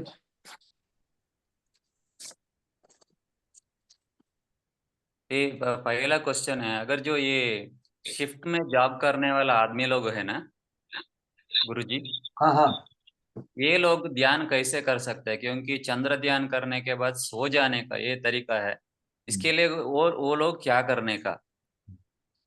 Anil please convert. ഷിപ്പില് ജോലി ചെയ്യുന്നവര് അവര് ഈ മൂൺ മെഡിറ്റേഷൻ എങ്ങനെ ചെയ്യാൻ പറ്റും? സോ അവര് ഉറങ്ങണ്ട ആ സമയത്ത് എന്നാണ്. നമ്മൾ ഒരിക്കൽ നന്മയുടെ പാതയിലേക്ക് സഞ്ചരിക്കാൻ തുടങ്ങിയാൽ പിന്നെ മൂൺ മെഡിറ്റേഷൻ കഴിഞ്ഞ് ഉറങ്ങണം എന്നുള്ളത് നമ്മുടെ മാത്രം ആവശ്യമല്ല. അത് പ്രപഞ്ചം നമ്മളെ നന്നാക്കാൻ ശ്രമിക്കുകയാണ്. ഞാൻ പറഞ്ഞു സൂക്ഷ്മ ശരീരം ഇവിടെ ആക്ടിവേറ്റ് ആവുന്നുള്ളത്. ನಾವು ಸರಿಯಾದ ರೀತಿಯಲ್ಲಿ ಅಥವಾ ನಾವು ನಿಸ್ವಾರ್ಥರಾಗಿ ನಾವು ಈ ಮೆಡಿಟೇಷನ್ ಮಾಡ್ಲಿಕ್ಕೆ ಕೂತ್ರೆ ಸೊ ನಮ್ಗೆ ಏನು ನಿದ್ದೆ ಮಾಡ್ಬೇಕು ಅನ್ನುವಂಥದ್ದು ಬರೀ ನಮ್ಮ ಏನು ನಮಗೆ ಅವಶ್ಯಕತೆ ಇರುವಂತದ್ದಲ್ಲ, ಅದು ಚಂದ್ರನು ಕೂಡ ಅದು ಗೊತ್ತಾಗುತ್ತೆ. ഈ നമ്മൾ സാധാരണഗതിയിൽ അനേകം ആളുകൾ പറയാറുള്ള ഒരു ചോദ്യമാണത്. ഷിഫ്റ്റ് വൈസ് ഒന്ന് 3 ഷിഫ്റ്റ് അനുസരിച്ചാണ് ആളുകൾ വർക്ക് ചെയ്യുന്നത്. പലർക്കും മെഡിറ്റേഷൻ ചെയ്യാൻ അസൗകര്യമുള്ളതിനെ പറ്റി പറയാറുണ്ട്. ಸೊ ನಾವು ಸಾಮಾನ್ಯವಾಗಿ ಈಗ ಶಿಫ್ಟ್ ವೈಸ್ ಕೆಲಸ ಇರುತ್ತಲ್ವ, ಬೇರೆ ಬೇರೆ ಏನು ಶಿಫ್ಟ್ ಅಲ್ಲಿ, ಸೊ ಅಂತವರಿಗೆ ಈ ಮೆಡಿಟೇಷನ್ ಮಾಡೋದು ಕಷ್ಟ ಅಂತ ಹೇಳಿ ಇಲ್ಲಿ ಹೇಳ್ತಾ ಇದ್ದಾರೆ. ഇവിടെ നമ്മൾ അറിഞ്ഞിരിക്കേണ്ട ഒരു കാര്യം, ഷിഫ്റ്റ് എന്ന് പറയുന്നത് നമ്മൾ ഉണ്ടാക്കിയെടുത്ത ഒരു സിസ്റ്റമാണ്. ಇಲ್ಲಿ ನಾವು ತಿಳ್ಕೊಳ್ಬೇಕಾಗಿರುವಂತಹ ವಿಷಯ ಈ ಕೆಲಸದಲ್ಲಿ ಶಿಫ್ಟ್ ಅನ್ನುವಂಥದ್ದು ಅದು ನಾವು ಮಾಡಿರುವಂತಹ ಸಮಯ. ಅದು സൂര്യൻ അസ്തമിച്ചാൽ ഈ ഡയമെൻഷനിൽ ജീവിക്കുന്ന എല്ലാ ജീവജാലങ്ങളും ഉറങ്ങണം. ಸೂರ್ಯ ಮುಳುಗಿದ ನಂತರ ಈ ಡೈಮೆನ್ಷನ್ ಅಲ್ಲಿ ಇರುವಂತಹ ಎಲ್ಲಾ ಜೀವಜಾಲಗಳು ನಿದ್ದೆ ಮಾಡಬೇಕು. ಅದು ಪ್ರಪಂಚ ನಿಯಮമാണ്. ಅದು ಬ್ರಹ್ಮಾಂಡದ ನಿಯಮ. അതൊരിക്കലും പീനൽ കോഡ് നിയമമായിട്ട് കമ്പയർ ചെയ്യരുത്. ಅದು ಯಾವಾಗಲೂ ಅಷ್ಟೇ ನಮ್ಮ ಪೀನಲ್ ಕೋಡ್ ನಿಯಮವಾಗಿ ಕಂಪೇರ್ ಮಾಡಬಾರ್ದು. നമ്മുടെ സാമാന്യ നിയമം എന്ന് പറയുമ്പോൾ നാട്ടിലെ കോഴിയെ കൊല്ലാം, കാട്ടിലെ കോഴിയെ കൊല്ലാൻ പാടില്ല, നാട്ടിലെ പോത്തിനെ കൊല്ലാം, കാട്ടിലെ പോത്തിനെ കൊല്ലാൻ പറ്റില്ല, ഇങ്ങനെ ചില നിയമങ്ങളൊക്കെ നമ്മൾ കേട്ടിട്ടുണ്ട്. ನಮ್ಮಲ್ಲಿ ಇರುವಂತಹ ಸಾಮಾನ್ಯ ನಿಯಮ ನಾವು ಕೇಳಿದಾಗೆ ಊರಿನ ಕೋಳಿಯನ್ನ ಸಾಯಿಸಬಹುದು, ಕಾಡಿನ ಕೋಳಿಯನ್ನ ಸಾಯಿಸಬಾರದು, ಊರಿನ ಎಮ್ಮೆಗಳನ್ನ ಸಾಯಿಸಬಹುದು, ಕಾಡೆಮ್ಮೆಗಳನ್ನ ಸಾಯಿಸಬಾರದು ಅಂತ. ഇത് നമ്മുടെ സാമാന്യ നിയമമാണ്. ಇದು ನಮ್ಮಲ್ಲಿರುವಂತಹ ಒಂದು സാമാന്യವಾದಂತಹ ನಿಯಮ. പ്രപഞ്ച നിയമം എന്ന് പറയുന്നത് സൂര്യൻ ഉദിച്ച ബ്രഹ്മമുഹൂർത്തം മുതൽ സൂര്യൻ അസ്തമിക്കുന്നത് വരെ നമ്മൾക്ക് ഭക്ഷണം കഴിക്കാനും ഊർജം സ്വീകരിക്കാനുള്ള സമയവും. ಸೊ ಬ್ರಹ್ಮಾಂಡದ ನಿಯಮಗಳ ಪ್ರಕಾರ ಸೂರ್ಯ ಹುಟ್ಟಿದಲ್ಲಿಂದ ಸೂರ್ಯ ಮುಳುಗುವವರೆಗೂ ನಮಗೆ ಎನರ್ಜಿಯನ್ನ ಸ್ವೀಕಾರ ಮಾಡ್ಲಿಕ್ಕೆ ಮತ್ತೆ ಆಹಾರವನ್ನ ತೆಗೆದುಕೊಳ್ಳುವಂತಹ ಸಮಯ. സൂര്യാസ്തമയം മുതൽ ബ്രഹ്മമുഹൂർത്തം വരെയുള്ള സമയം ഇമ്മ്യൂണിറ്റി ശേഖരിക്കാനും അതിന്റെ സപ്ലൈക്കുള്ള സമയവുമാണ്. ಸೂರ್ಯಾಸ್ತಮದಿಂದ ಬ್ರಹ್ಮ ಮುಹೂರ್ತದವರೆಗೂ ನಮಗೆ ಅದು ಇಮ್ಯುನಿಟಿಯನ್ನ ಸೇಕರಣೆ ಮಾಡಿ ಇಟ್ಕೊಳ್ಳಿಕ್ಕೂ ಮತ್ತು ನಿದ್ದೆ ಮಾಡುವಂತಹ ಸಮಯ ಅದು. ഇമ്മ്യൂണിറ്റി സപ്ലൈ നടക്കേണ്ട സമയത്ത് ലേറ്റ് നൈറ്റ് ഭക്ഷണം കഴിച്ചാൽ അത് ദഹനമല്ല നടക്കുന്നത്. അത് എന്തോ ഒരു പ്രക്രിയ നടന്ന് വേസ്റ്റിനെ പുറന്തള്ളുക മാത്രമേ നടക്കുന്നുള്ളൂ. ಇಮ್ಯುನಿಟಿ ಸಪ್ಲೈ ಆಗುವಂತಹ ಆ ಸಮಯದಲ್ಲಿ ನಾವು ಏನು ಆಹಾರವನ್ನ ತೆಗೆದುಕೊಂಡ್ರೆ ಅದು ಡೈಜೆಸ್ಟ್ ಆಗಲ್ಲ. നിങ്ങൾക്ക് സൗത്തിലേക്ക് പോകുന്തോറും രോഗികളുടെ എണ്ണം കൂടുതൽ കാണാൻ പറ്റുന്നുണ്ട്. കാരണം എന്താണ്? ನಿಮಗೆ ಈ ಸೌತ್ ಭಾಗಗಳಿಗೆ ಹೋಗುವಂತೆ ನಿಮಗೆ ಈ ರೋಗಿಗಳ ಸಂಖ್ಯೆ ಅಧಿಕವಾಗಿ ಕಾಣುತ್ತೆ. ಅದು ಏನಕ್ಕೆ ಕಾರಣ? ലേറ്റ് നൈറ്റ് ഭക്ഷണം കഴിക്കുന്ന രീതി കൂടുതലുള്ളത് സൗത്ത് ഏരിയയിലാണ്. ಸೊ ಲೇಟ್ ನೈಟ್ ಊಟ ಮಾಡುವಂತಹ ಏನು ಸೌತ್ ಅವರು ಅದನ್ನ ಜಾಸ್ತಿ ಮಾಡ್ತಾರೆ. ഭാരതീയ സംസ്കാരത്തിൽ ജീവിക്കുന്ന ആത്മീയതയെ ഉൾക്കൊണ്ട് ജീവിക്കുന്ന കുടുംബങ്ങളൊക്കെ നോക്കിക്കോ, വൈകിട്ട് 6 മണിക്ക് മുമ്പ് അവർ അത്താഴം തീരും. ಭಾರತೀಯ ಸಂಸ್ಕೃತಿಯನ್ನ ಈ ಆಧ್ಯಾತ್ಮದಲ್ಲಿ ಹೋಗುವಂತವರು ನೀವು ಬೇಕಾದ್ರೆ ನೋಡಿ ಅವರು 6 ಗಂಟೆ ಒಳಗಡೆ ಊಟ ಮಾಡಿರ್ತಾರೆ. ഈവൻ നിങ്ങൾ ഫോറിനേഴ്സിനെ പോലും നോക്കിക്കോ, അവര് പോലും ഒരു ഭൂരിഭാഗം ജനങ്ങളും സൂര്യാസ്തമയത്തിന് മുമ്പ് അവരുടെ ഡിന്നർ തീരും. ಒಂದ್ ವೇಳೆ ನೀವು ಈಗ ಫಾರಿನರ್ಸ್ ಅನ್ನು ಕೂಡ ನೋಡಿ, ಅವರು ಸಂಜೆ ಆಗೋಷ್ಟರಲ್ಲಿ ಅವರ ಆಹಾರವನ್ನ ಸೇವನೆ ಮಾಡಿರ್ತಾರೆ ಅವರು. നമ്മള് ഇന്ത്യയിൽ വരുന്ന ഫോറിനേഴ്സിനെ അവരുമായിട്ട് ഒരിക്കലും കമ്പയർ ചെയ്യരുത്. അവരൊരിക്കലും ഒരു ഡിസിപ്ലിനായിട്ട് ജീവിക്കുന്നവരല്ല. നമ്മൾ ഈ കാണുന്ന സാധാരണ ജീവിതത്തിൽ കാണുന്ന ഫോറിനേഴ്സ്. ನಾವು ಸಾಮಾನ್ಯವಾಗಿ ಇಲ್ಲಿ ನಮ್ಮ ಭಾರತಕ್ಕೆ ಬರುವಂತಹ ಫಾರಿನರ್ಸ್ ಅನ್ನ ನಾವು ಆ ಒಂದು ಫಾರಿನ್ ಕಲ್ಚರ್ಗೆ ನೀವು ಕಂಪೇರ್ ಮಾಡಬೇಡಿ. ಇಲ್ಲಿ ಬಂದು ಅವರು ಕೂಡ ಹಾಳಾಗಿದ್ದಾರೆ. ശരിയായിട്ടുള്ള അവരുടെ കൾച്ചർ അറിയണമെങ്കിൽ നമ്മൾ അവരുടെ റൂട്ട്, അവരുടെ നാട്ടിൽ പോകണം, അവരുമായിട്ട് ഇടപഴകണം. ಸರಿಯಾದ ಅವರ ಕಲ್ಚರ್ ಏನು ಅಂತ ಗೊತ್ತಾಗ್ಬೇಕಾದ್ರೆ ಅವರ ಊರಿಗೆ ಹೋಗಿ ಅವ್ರ ಜೊತೆ ನಾವು ಸಂಪರ್ಕ ಹೊಂದಿದಾಗ ಮಾತ್ರ ನಮಗೆ ಕರೆಕ್ಟ್ ಆಗಿ ಅಲ್ಲಿನ ರೀತಿ ನೀತಿಗಳು ಗೊತ್ತಾಗುತ್ತೆ. അവർക്ക് സൺ മെഡിറ്റേഷന്റെ ഗുണം അറിയില്ലെങ്കിലും അവര് സൺബാത്ത് എന്ന് പറയുന്ന ഒരു സാധനം എടുക്കണ്ടു. ಅವ್ರಿಗೆ ಸನ್ ಮೆಡಿಟೇಷನ್ ನ ಏನು ಉಪಯೋಗ ಏನು ಅಂತ ಗೊತ್ತಿಲ್ಲದಿದ್ರು ಕೂಡ ಅವರು ಸನ್ಬಾತ್ ಅಂತ ಹೇಳಿ ಮಾಡ್ತಾರೆ. സൺബാത്തിലൂടെ അവര് പോലും അറിയാണ്ട് അവരുടെ കോംപ്ലിക്കേറ്റഡ് മെമ്മറി വൈപ്പ് ഔട്ട് ആവുന്നുണ്ട്. വിറ്റാമിൻ ഡിക്ക് വേണ്ടിയിട്ട് അവർ കിടക്കണേന്ന് മാത്രം. ಸನ್ಬಾತ್ ಅಲ್ಲಿ ಅವರು ವಿಟಮಿನ್ ಡಿ ಗೋಸ್ಕರ ಏನು ಮಲಗಿರ್ತಾರೆ. ಆದ್ರೆ ಆ ಸನ್ಬಾತ್ ಅಲ್ಲಿ ಅವ್ರಿಗೆ ಗೊತ್ತಿಲ್ಲದಂತೆ ಅವರಲ್ಲಿರುವಂತಹ ಕಾಂಪ್ಲಿಕೇಟೆಡ್ ಮೆಮೊರಿ ಅದು ವೈಪ್ ಔಟ್ ಆಗಿ ಹೋಗುತ್ತೆ. അവർക്ക് മൂൺ മെഡിറ്റേഷനിൽ എന്ത് സംഭവിക്കണമെന്ന് അറിയില്ല. പക്ഷെ അവർ മൂൺ ഗേസിംഗ് എന്ന് പറയുന്ന ഒരു പരിപാടി നടത്താറുണ്ട്. ಅವರಿಗೆ ಈ ಮೂನ್ ನಲ್ಲಿ ಏನ್ ನಡೆಯುತ್ತೆ, ಅದರಿಂದ ಏನ್ ಸಿಗುತ್ತೆ ಅಂತ ಗೊತ್ತಿಲ್ಲ. ಆದ್ರೆ ಈ ಮೂನ್ ಗೇಸಿಂಗ್ ಅನ್ನುವಂಥದ್ದು ಅವ್ರು ಮಾಡ್ತಾರೆ. അവർക്ക് സ്റ്റാർ മെഡിറ്റേഷൻ അറിയില്ല. അവർക്ക് സ്റ്റാർ ഗേസിംഗ് എന്ന് പറഞ്ഞ ഒരു പ്രോഗ്രാമിംഗ് ഉണ്ട്. ಅವರಿಗೆ ಸ್ಟಾರ್ ಮೆಡಿಟೇಷನ್ ಏನು ಅಂತಾನೆ ಅವ್ರಿಗೆ ಗೊತ್ತಿಲ್ಲ. ಆದ್ರೆ ಆ ಸ್ಟಾರ್ ಗೈನಿಂಗ್ ಇದು ಆ ಒಂದು ಪ್ರೋಸೆಸ್ ಅವರು ಮಾಡ್ತಾರೆ. അവര് വെറുതെ വെള്ളം അടിച്ചിട്ടാണെങ്കിലും കസേരയൊക്കെ ഇട്ട് ആകാശം നോക്കി വെറുതെ ആസ്വദിച്ച് കിടക്കുന്ന ഒരു സ്വഭാവമുണ്ട്. ಸೊ ಅವರು ಸುಮ್ಮನೆ ಹಾಗೆ ಏನು ಚೇರ್ ಅಲ್ಲಿ ಕೂತ್ಕೊಂಡು ಸುಮ್ಮನೆ ಆಕಾಶ ನೋಡ್ಕೊಂಡು ಅಥವಾ ನಕ್ಷತ್ರಗಳು ನೋಡ್ಕೊಂಡು ಎಣ್ಣೆ ಹೊಡ್ಕೊಂಡು ಕೂರುವಂತ ಕೆಲಸ ಮಾಡ್ತಾರೆ. അറിഞ്ഞോ അറിയാതെയോ അവരിൽ ഈ പറയുന്ന പൂർണ്ണ പ്രവർത്തനം നടക്കുന്നില്ലെങ്കിലും ചെറിയ തരത്തിലുള്ള വ്യത്യാസങ്ങൾ, ഇമ്മ്യൂണിറ്റിയും ഈ പറയുന്ന എനർജി റിസീവിംഗ് ഒക്കെ അവരുടെ ശരീരത്തിൽ വളരെ കുറഞ്ഞ പെർസെന്റെങ്കിലും നടക്കുന്നുണ്ട്. ಗೊತ್ತಿದ್ಯೋ ಗೊತ್ತಿಲ್ಲದೆ ಅವ್ರಿಗೆ ತಿಳಿಯದೇನೆ ಈ ಏನು ಸೂರ್ಯನಿಂದ ಅಥವಾ ಆಕಾಶದಿಂದ ಅವ್ರಿಗೆ ಆ ಎನರ್ಜಿ ಅವ್ರಿಗೆ ಲಭ್ಯ ಆಗ್ತಾ ಇದೆ. ಅದು ಅವ್ರಿಗೆ ಗೊತ್ತಾಗ್ತಾ ಇಲ್ಲ. ಒಂದು ಕಡಿಮೆ ಮಟ್ಟದಲ್ಲೂ ಕೂಡ ಸಿಗ್ತಾ ಇದೆ ಅವ್ರಿಗೆ ಆ energy. Nothing than better. Nothing than the better. നമ്മള് സൗത്ത് ഇന്ത്യൻസ് ഒന്ന് നോക്കുക, സൂര്യനെ കണ്ടാൽ നമുക്ക് അറപ്പാണ്. ನಾವು ಸೌತ್ ಇಂಡಿಯನ್ ಜನಗಳನ್ನ ನೀವು ನೋಡಿ, ಸೂರ್ಯನ ನೋಡಿದಾಗ ನೆಗ್ಲೆಕ್ಟ್ ಮಾಡ್ತಾರೆ ಅವರು. നമുക്ക് വെളുപ്പിനോട് അതിഭീഭത്സമായ പ്രേമമായതുകൊണ്ട് സൂര്യനെ നമ്മൾ അടുത്തുപോലും കാണൂല. അത് മനസ്സിലായില്ല ಗುರುಜಿ. നമുക്ക് വെളുപ്പിനോട് കൂടുതൽ ഇഷ്ടമായതുകൊണ്ട് സൂര്യനെ കണ്ടാ അറുത്തു പോകുന്നു പറഞ്ഞ ആരും സൂര്യനെ നോക്കുക പോലുമില്ല. ನಮಗೆ ವೈಟ್ ಮೇಲೆ ಅಷ್ಟೊಂದು ಏನು ಆಕರ್ಷಣೆ ಇರೋದ್ರಿಂದ ನಾವು ಸೂರ್ಯನ ಮುಂದೆ ನಿಂತ್ರೆ ಕಪ್ಪಾಗಿ ಇರ್ತೀವಿ ಅಂತ ಹೇಳಿ, ಕಪ್ಪಾಗ್ಬಿಡ್ತೀವಿ ಅಂತ ಹೇಳಿ ಆ ಸೂರ್ಯನ ಹತ್ರಕ್ಕೆ ಹೋಗಲ್ಲ. വൈകുന്നേരം നിവൃത്തിയുണ്ട് വെള്ളം അടിച്ചിരിക്കുന്നുണ്ട് മൂണിനെ സ്റ്റാറിനൊന്നും അവർ കണ്ടിട്ട് പോലുമില്ല. ಸಂಜೆ ಎಣ್ಣೆ ಹೊಡೆಯುವ ಪದ್ಧತಿ ಇಲ್ಲಿ ಇರೋದ್ರಿಂದ ಈ ಮೂನ್ ಸ್ಟಾರ್ ಅನ್ನ ಯಾರು ನೋಡಲ್ಲ. പണ്ട് ഏതോ ഡോക്ടർ പറഞ്ഞു വിളക്ക് വെച്ച ശേഷം വേണമെങ്കിൽ ഒരു ചെറുത് സ്മോള് കഴിച്ചോ എന്ന് പറഞ്ഞു. അതുകൊണ്ട് കാലത്ത് തൊട്ടേ വിളക്ക് വെച്ചിട്ട് വെള്ളടിയാണ്. ಹಿಂದೆ ಯಾವುದೋ ಒಬ್ಬ ಡಾಕ್ಟರ್ ಹೇಳಿದ್ದ, ಏನು ಆ ದೀಪ ಹಚ್ಚಿದ ಮೇಲೆ ಒಂದು ಸ್ವಲ್ಪ ನೀವು ಎಣ್ಣೆ ಹೊಡಿಬಹುದು ಅಂತ. ಸೊ ಆದ್ರೆ ಇಲ್ಲಿ ಮನುಷ್ಯ ಏನ್ ಮಾಡ್ತಾನೆ, ಬೆಳಗಿನ ದೀಪ ಹಚ್ಬಿಟ್ಟು ಎಣ್ಣೆ ಹೊಡಿಲಿಕ್ಕೆ ಬರ್ತಾನೆ. സൗത്ത് ഇന്ത്യൻസിന്റെ മെയിൻ ഹോബി എന്ന് പറഞ്ഞ വെള്ളടിയാണ്. ಸೌತ್ ಇಂಡಿಯನ್ಸ್ ಮೈನ್ ಹಾಬಿ ಈ ಡ್ರಿಂಕ್ಸ್ ಮಾಡುವಂತದ್ದು. പിന്നെ ശവക്കറി തീറ്റയും. ನಂತರ ಈ ಶವದ ಅಂದ್ರೆ ಮಾಂಸ ತಿನ್ನುವಂಥದ್ದು. അതുകൊണ്ട് തന്നെ അവരിൽ ഈ ആത്മീയത എന്ന് പറയുന്ന സാധനം പ്രകടമാവുകയേ ഇല്ല. ಸೊ ಹಾಗಾಗಿ ಈ ಆಧ್ಯಾತ್ಮ ಅವರಲ್ಲಿ ಬರುವಂತದ್ದೇ ಕಡಿಮೆ.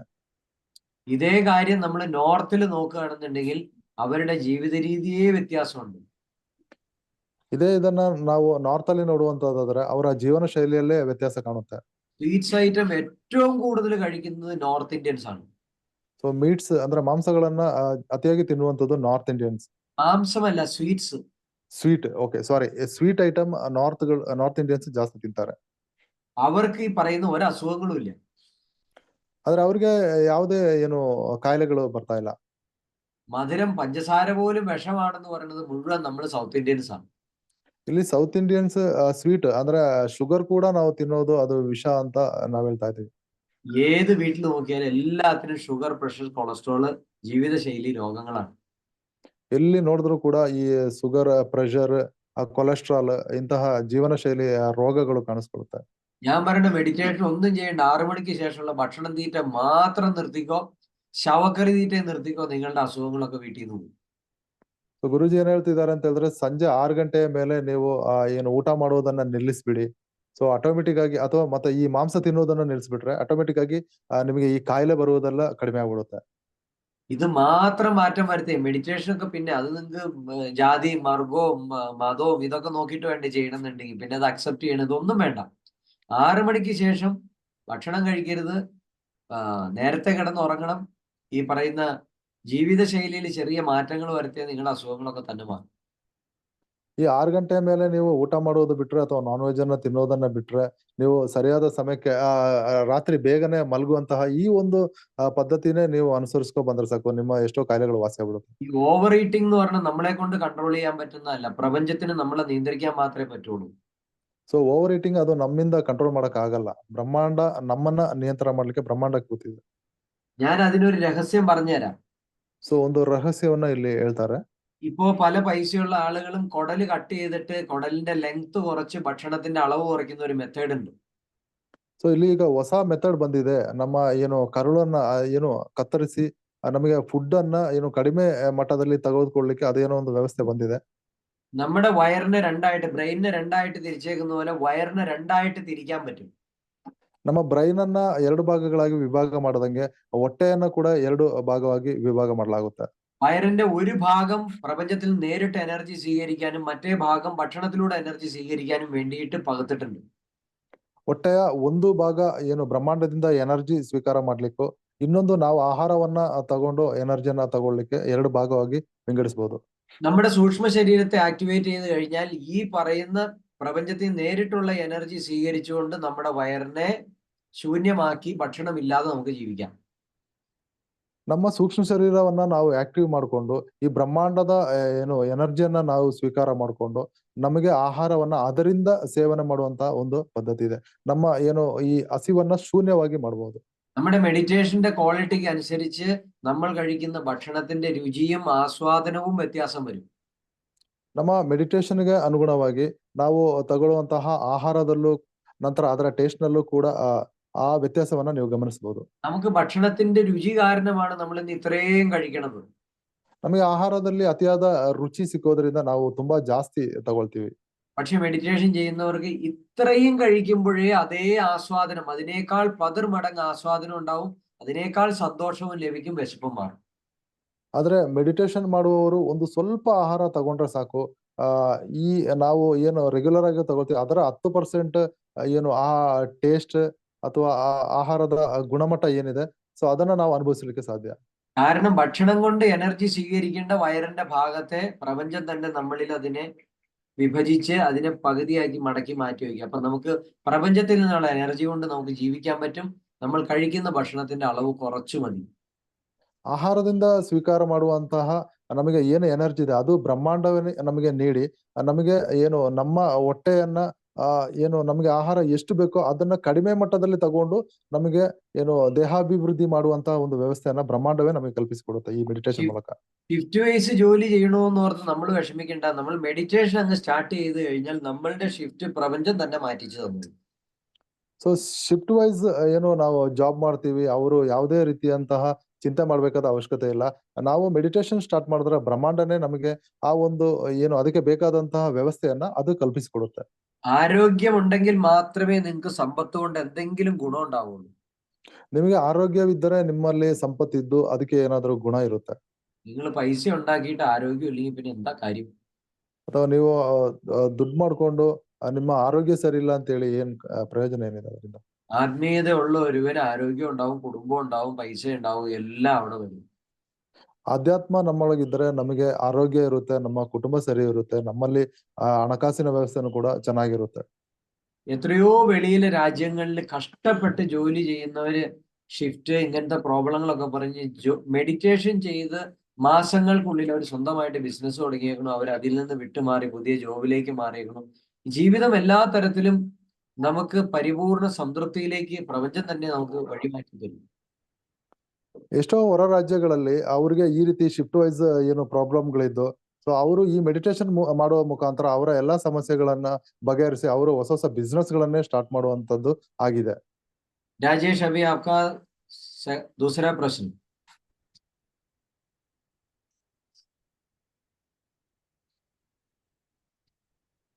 हाँ, ಅನ್ಮ್ಯೂಟ್ ಮಾಡ್ಕೊ. ಅನ್ಮ್ಯೂಟ್.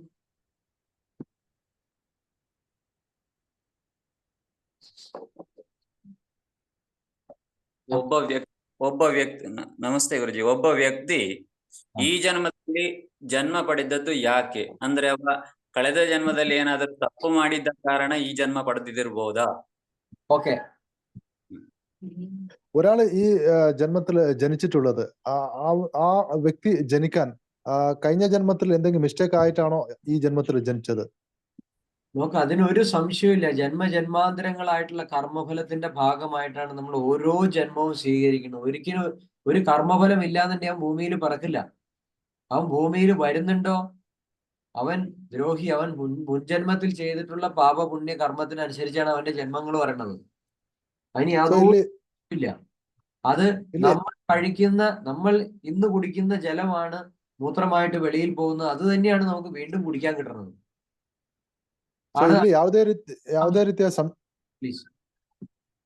ಇಲ್ಲಿ ಯಾವುದೇ ರೀತಿಯ ಸಂಶಯ ಇಲ್ಲ.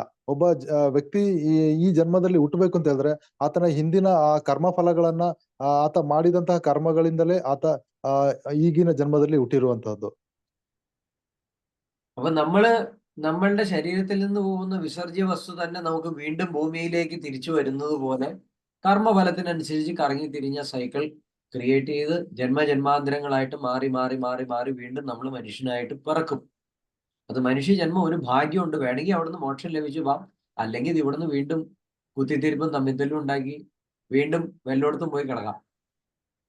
ನಮ್ಮ ದೇಹದಿಂದ ವಿಸರ್ಜನೆ ಆಗುವಂತಹ ಇದೇ ವಸ್ತುಗಳೇ ಮತ್ತೆ ಫಿಲ್ಟರ್ ಆಗಿ ಮತ್ತೆ ಈಗ ನಮ್ಮ ಯೂರಿನ್ ಆಗಿರ್ಬೋದು ಅದು ಏನು ಫಿಲ್ಟರ್ ಆಗಿ ಹೋಗಿ ಮತ್ತೆ ಮಳೆಯಾಗಿ ಬಂದು ಮತ್ತೆ ನಾವು ಯೂಸ್ ಮಾಡ್ತೀವಿ. ಸೊ ಒಂದು ಸೈಕಲ್ ರೀತಿಯಲ್ಲಿ ಇದು ನಡೀತಾ ಇರುತ್ತೆ. ಇದೇ ರೀತಿ ನಮ್ಮ ಈ ಜನ್ಮಾಂತರಗಳು ಕೂಡ ಅಷ್ಟೇ. ಹಿಂದಿನ ಆ ಕರ್ಮ ಫಲಗಳನ್ನ ಅನುಭವಿಸಿ ಈ ಜನ್ಮದಲ್ಲಿ ನಾವು ಹುಟ್ಟುತ್ತೇವೆ, ಅದನ್ನ ಇಲ್ಲಿ ನಾವು ಅನುಭವಿಸ್ತೀವಿ. ओके, अभी नेक्स्ट प्रश्न, आगे का क्वेश्चन क्या है आपका? अनम्यूट.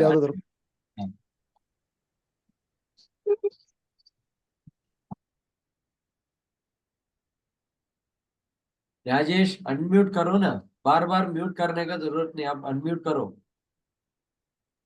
वीडियो ऑफ नहीं. हाँ,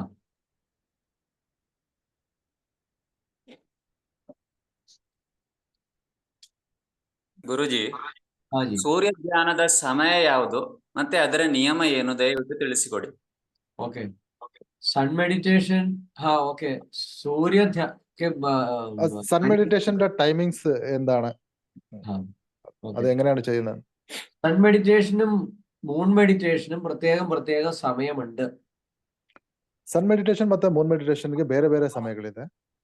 സൺ മെഡിറ്റേഷന്റെ ടൈം എന്ന് പറയുന്നത് രാവിലെ 6 മണി മുതൽ 9:30 മണിക്കുള്ളിൽ വരെ തീരുന്ന 45 മിനിറ്റുകളാണ്. ಸನ್ ಮೆಡಿಟೇಷನ್ ನಲ್ಲಿ ನೀವು ಬೆಳಿಗ್ಗೆ 6 ಗಂಟೆಯಿಂದ 9:15 ಗಂಟೆ ಇದರ ಮಧ್ಯದಲ್ಲಿ 45 ನಿಮಿಷ ಮಾಡಬೇಕು. 45 മിനിറ്റിൽ കൂടുതൽ ഈ മെഡിറ്റേഷൻ ചെയ്യാൻ പാടില്ല. ಆ 45 ಮಿನಿಟ್ಸ್ ನಂತರ ಈ ಮೆಡಿಟೇಷನ್ ಮಾಡಬಾರ್ದು. എനിക്ക് നിങ്ങളോട് ശത്രുത ഉണ്ടായിട്ടല്ല കേട്ടോ 45 മിനിറ്റ് കൂടുതൽ ചെയ്യരുതെന്ന് പറഞ്ഞത്. ಸೊ ನನಗೆ ನಿಮ್ಮಲ್ಲಿ ಶತ್ರುತ್ವ ಇರೋದ್ರಿಂದ ನಾನು ಈ 45 ಮಿನಿಟ್ಸ್ ಮಾತ್ರ ಮಾಡಿ ಅಂತ ನಾನು ಹೇಳ್ತಾ ಇಲ್ಲ.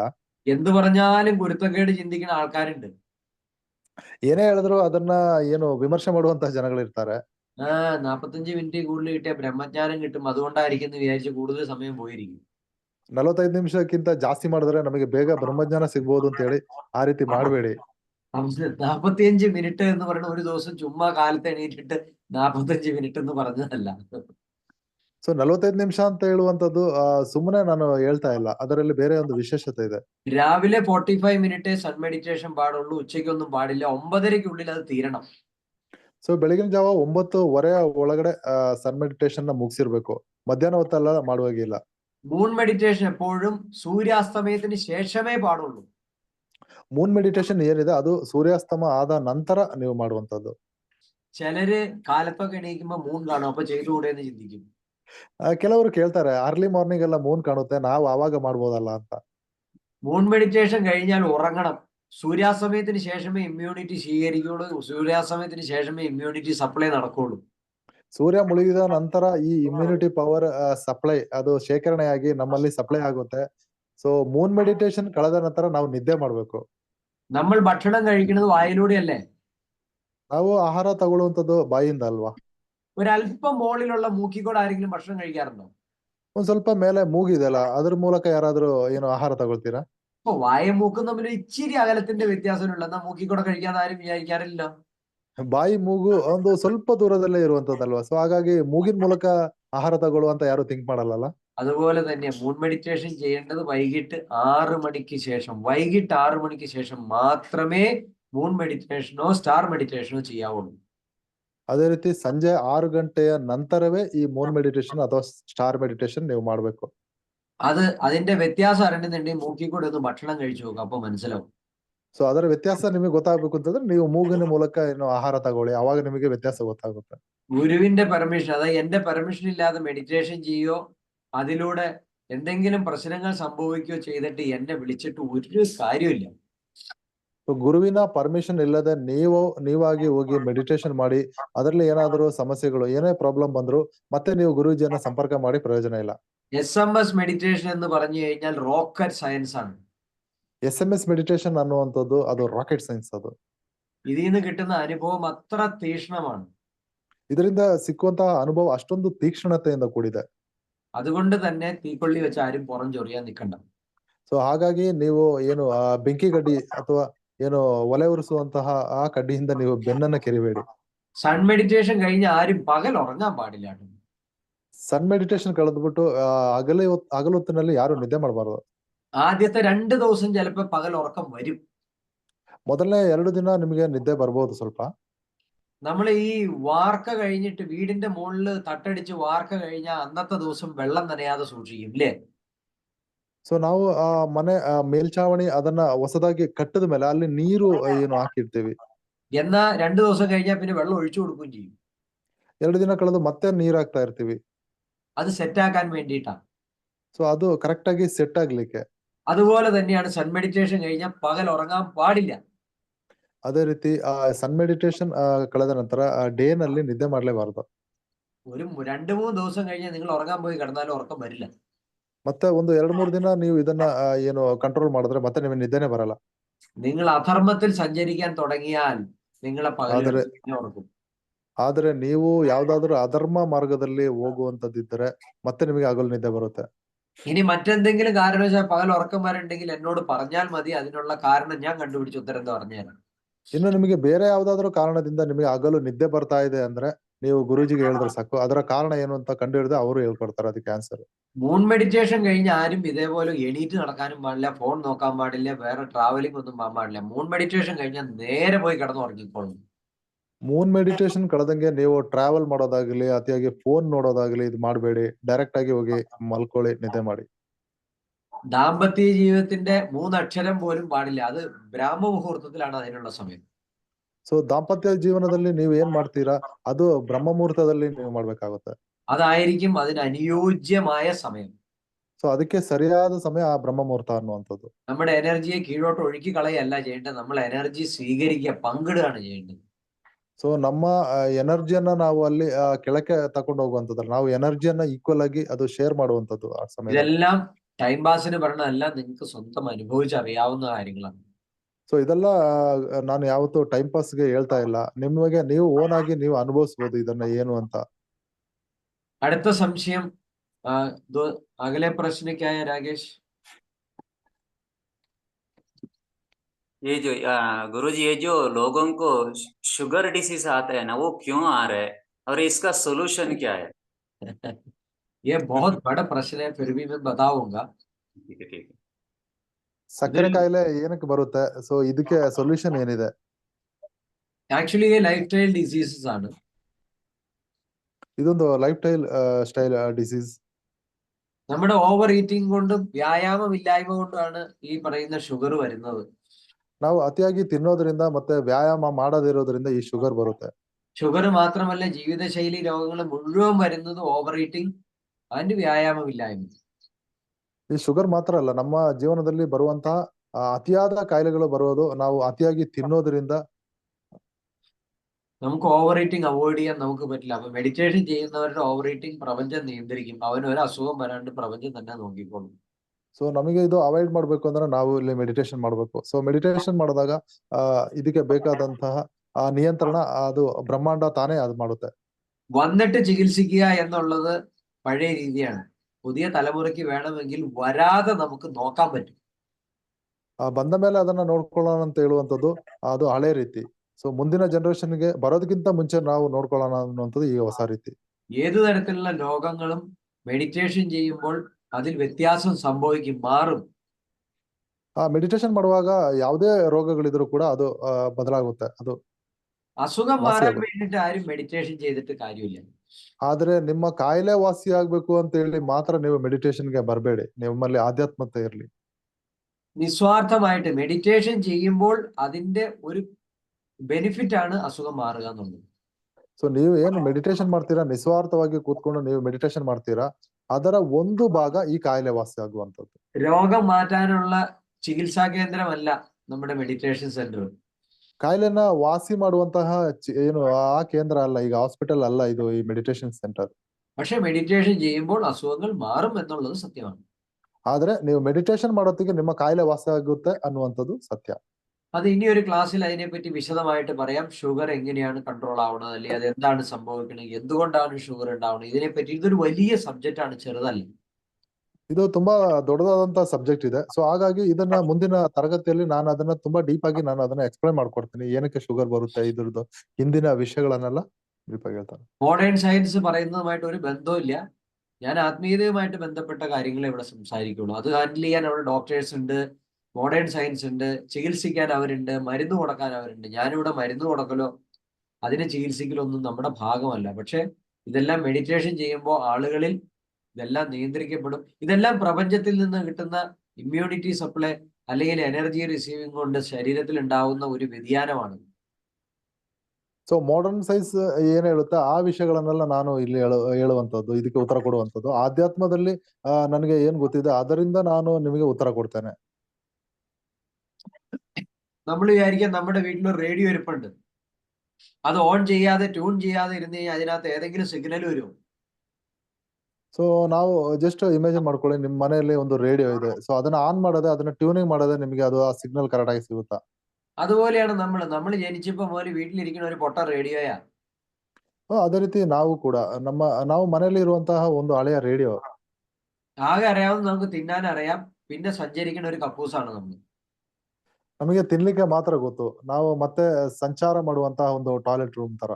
നമ്മൾ എല്ലാ തരത്തിലും ദുർഗന്ധം വമിക്കുന്ന ഒരു ജീവിയാണ്. ಸೊ ನಮ್ಮಿಂದ ಏನು ದುರ್ಗಂಧ ಹೊರಹೊಮ್ಮುವಂತಹ ಒಂದು ಜೀವಿಯೇ ನಾವು. നമുക്ക് ഒരു തരത്തിലുള്ള ശുദ്ധതയില്ല. ನಮಗೆ ಯಾವುದೇ ರೀತಿಯ ಶುದ್ಧತೆ ಇಲ್ಲ. നമ്മളെ ഒന്ന് ട്യൂൺ ചെയ്ത് കഴിയുമ്പോൾ നമ്മളിൽ എല്ലാ സിഗ്നലും വന്ന് പോകാൻ തുടങ്ങും. ಸೊ ನಮ್ಮನ್ನ ಕರೆಕ್ಟ್ ಆಗಿ ಒಂದು ಟ್ಯೂನ್ ಮಾಡಿದಾಗ ನಮ್ಮಲ್ಲಿರುವಂತಹ ಎಲ್ಲಾ ಸಿಗ್ನಲ್ಗಳು ಕರೆಕ್ಟ್ ಆಗಿ ಸಿಗ್ತಾ ಇರುತ್ತೆ. ദെൻ നമ്മൾ ഓട്ടോമാറ്റിക്കലി പ്രപഞ്ചവുമായിട്ട് കണക്റ്റഡ് ആയി നമ്മുടെ പ്രശ്നങ്ങളൊക്കെ പ്രപഞ്ചം മാറ്റി തരും. ಮತ್ತೆ ನಾವು ಆಟೋಮೆಟಿಕ್ ಆಗಿ ಬ್ರಹ್ಮಾಂಡಕ್ಕೆ ಕನೆಕ್ಟ್ ಆಗ್ತೀವಿ. ನಂತರ ನಮಗೆ ಏನ್ ಬೇಕು ಅದನ್ನೆಲ್ಲ ಬ್ರಹ್ಮಾಂಡ ನೋಡ್ಕೊಳ್ಳುತ್ತೆ. अभी अगले प्रश्न, एक पिछला कक्षा आदमी का एक प्रश्न है, वो टीचर है, वो बोली थी ये बच्चा लोगों से तुम लोग मांसाहार नहीं खाने का। उसका जवाब है क्यों हमारा फिल्म स्टार लोग है ना, कोट्याधिपति लोग है, वो ऐसा मांसाहार खाते हैं, वो अच्छी तरह से जीवन बिताते हैं, करोड़ करोड़ कमाते हैं, तो वो लोग को पनिशमेंट नहीं मिल रहा है, तो हम क्यों छोड़ने का, हम भी खाएंगे बोलते हैं। इसके लिए आपका जवाब चाहिए गुरुजी। मैं क्या जवाब दूं उनको? वैसा जीने का तो वैसा जीने दो ना। ഓക്കെ അനിൽ ഉസ്കാ പ്ലീസ് ക്വസ്റ്റ്യൻ പറ. ഇവിടെ ക്വസ്റ്റ്യൻ വന്നത് മലയാളത്തിൽ പറയാലോ ആദ്യം? ആ മലയാളത്തില് ഞാൻ ഇവിടെ പറയാം. ക്വസ്റ്റ്യൻ ഇവിടെ ക്വസ്റ്റ്യൻ വന്നേക്കുന്നത് വേറെ ഒന്നുമല്ല. ധനികരായിട്ടുള്ള ആളുകൾ, വലിയ വലിയ ഫിലിം സ്റ്റാറുകൾ, വലിയ വലിയ ആളുകൾ, VIP-കളൊക്കെ ധാരാളം മാംസാഹാരവും കഴിക്കണു, തോന്നിവാസം ജീവിക്കണു. അവർക്കൊന്നും ഒരു പ്രശ്നവും കാണുന്നില്ല, അവർക്കൊന്നും കർമ്മഫലവും കാണുന്നില്ല. പിന്നെ ഞങ്ങൾ ഈ പാവപ്പെട്ടവർ മാത്രം ഇതൊക്കെ ഉപേക്ഷിക്കണം എന്തിനു വേണ്ടിയിട്ടാണ്? ഞങ്ങള് കുട്ടിയും കുഞ്ഞുങ്ങളായിട്ട് വളരെ കഷ്ടപ്പെട്ട് ഇതായിട്ട് ജീവിക്കുകയാണ്. അപ്പൊ ഈ കുഞ്ഞു കുഞ്ഞു സാധനങ്ങൾ കഴിക്കുന്നതിനാണോ വലിയ വലിയ കർമ്മഫലങ്ങളുള്ളത്? ഞങ്ങൾക്കും ಅವರೇ പോലെ തിന്ന് ജീവിച്ചുകൂടെ എന്നാണ് പുള്ളി ചോദിച്ച ചോദ്യം. ಇಲ್ಲಿ ಮೆಡಿಟೇಷನ್ ಕೇಳಿರೋದಂತೂ ಈಗ ದೊಡ್ಡ ದೊಡ್ಡ ಫಿಲಂ ಸ್ಟಾರ್ಗಳು ಅಥವಾ ದೊಡ್ಡ ದೊಡ್ಡ VIP-ಗಳು ಅವರೆಲ್ಲ ಮಾಂಸ ಮೀನುಗಳ ತಿಂದು ನಾನ್ ವೆಜ್ ಎಲ್ಲ ತಿಂದ್ಬಿಟ್ಟು ಆರಾಮಾಗಿ ಇದ್ದಾರೆ, ಕೋಟಿ ಕೋಟಿ ಸಂಪಾದನೆ ಮಾಡ್ತಾ ಇದ್ದಾರೆ. ನಮ್ಮಂತ ಬಡವರು ನಾವು ಅಥವಾ ಈ ಮೆಡಿಟೇಷನ್ ನೀವು ನಾನ್ ವೆಜ್ ತಿನ್ಬೇಡಿ ಅಂತ ಹೇಳ್ತಾ ಇದ್ರಲ್ಲ, ಇದಕ್ಕೆ ಕಾರಣ ಏನು ಅಂತ ಕೇಳ್ತಾ ಇದ್ದಾರೆ. നമുക്ക് രണ്ട് വഴികളുണ്ട്. നമ്മൾ ഈ കാണുന്നതല്ല ജീവിതം അല്ലെങ്കിൽ ലോകം എന്ന് പറയുന്നത്. ನಮಗೆ ಎರಡು ದಾರಿಗಳಿದೆ. ನಾವು ಈ ನೋಡ್ತಾ ಇರುವಂತದ್ದಲ್ಲ ಇದು ಈ ಜೀವನ ಅಥವಾ ಈ ಲೋಕ. ഓരോരുത്തരുടെ ജീവിതത്തിന്റെയും ലക്ഷ്യം ഒന്നാണ്. അവരുടെ ജീവിതം അവസാനം മോക്ഷത്തിലേക്കാണ് എത്തേണ്ടത്. ಪ್ರತಿಯೊಬ್ಬ ವ್ಯಕ್ತಿಯ ಜೀವನ ಅವರ ಲಕ್ಷ್ಯ ಏನಿದೆ ಅದು ಮೋಕ್ಷಕ್ಕೆ ತಲುಪುವಂತದ್ದು. അവര് മോക്ഷത്തിൽ എത്തണ്ടോ ഇല്ലയോ എന്ന് നമുക്കറിയില്ല. എവിടെയെങ്കിലും ഒരു സ്ഥലത്ത് അവന് സുഖം കിട്ടണം, വേണ്ടേ? ಆದ್ರೆ ಆತ ಮೋಕ್ಷಕ್ಕೆ ತಲುಪ್ತಾನ ಇಲ್ವೋ ಅಂತ ಗೊತ್ತಿಲ್ಲ. ಸೊ ಎಲ್ಲೋ ಒಂದ್ ಕಡೆ ಅವನಿಗೆ ಸುಖ ಬೇಕು. നിങ്ങൾക്ക് മനസ്സിലാകുന്ന ഒരു ഉദാഹരണം ഞാൻ പറയാം. ನಿಮಗೆ ತಿಳ್ಕೊಳ್ಳಿಕ್ಕೆ ಇರುವಂತಹ ಒಂದು ಉದಾಹರಣೆನ ಹೇಳ್ತೇನೆ. നമ്മൾ സാധാരണ ഈ കൊട്ടേഷൻ ഒക്കെ എടുത്ത് ജീവിക്കുന്ന ഗുണ്ടകളെ നമ്മൾ കണ്ടിട്ടുണ്ട് അല്ലേ? ನಾವು ಸಾಮಾನ್ಯವಾಗಿ ಈ ಕೊಟೇಶನ್ ನಲ್ಲಿ ಏನು ಕೊಟೇಶನ್ ತಗೊಳ್ಳುವಂತಹ ಗುಂಡಾಗಳು ചിലര് 10 വർഷം വലിയ ഗുണ്ടയായിട്ട് ജീവിക്കും, പിന്നെ ആരെങ്കിലും കുത്തി മലത്തി എവിടെയെങ്കിലും ഉള്ളു. ಕೆಲವರು ಏನು ಈ ಗುಂಡಾಗಿರಿ ಒಂದು 10 ವರ್ಷ ಮಾಡ್ತಾರೆ, ನಂತರ ಯಾರೋ ಆತರನ್ನ ಸಾಯಿಸ್ತಾರೆ. ചിലര് 1 വർഷമോ 2 വർഷമോ വലിയ ഗംഭീരമായിട്ട് ഗുണ്ടയായിട്ട് ജീവിക്കും, അത് കഴിയുമ്പോ ജയിലിൽ കിടക്കും. ಕೆಲವರು ಒಂದು 2 ವರ್ಷ ತನಕ ದೊಡ್ಡ ಡಾನ್ಗಳ ತರ ಮೆರೆದು ನಂತರ ಜೈಲಲ್ಲಿ ಇರ್ತಾರೆ. ഒരു കുന്നുണ്ടെങ്കിൽ അതിനൊരു തടവുണ്ട്. ಒಂದು ಅಪ್ ಇದ್ರೆ ಒಂದು ಡೌನ್ ಇದೆ. അത് പ്രപഞ്ച നിയമമാണ്.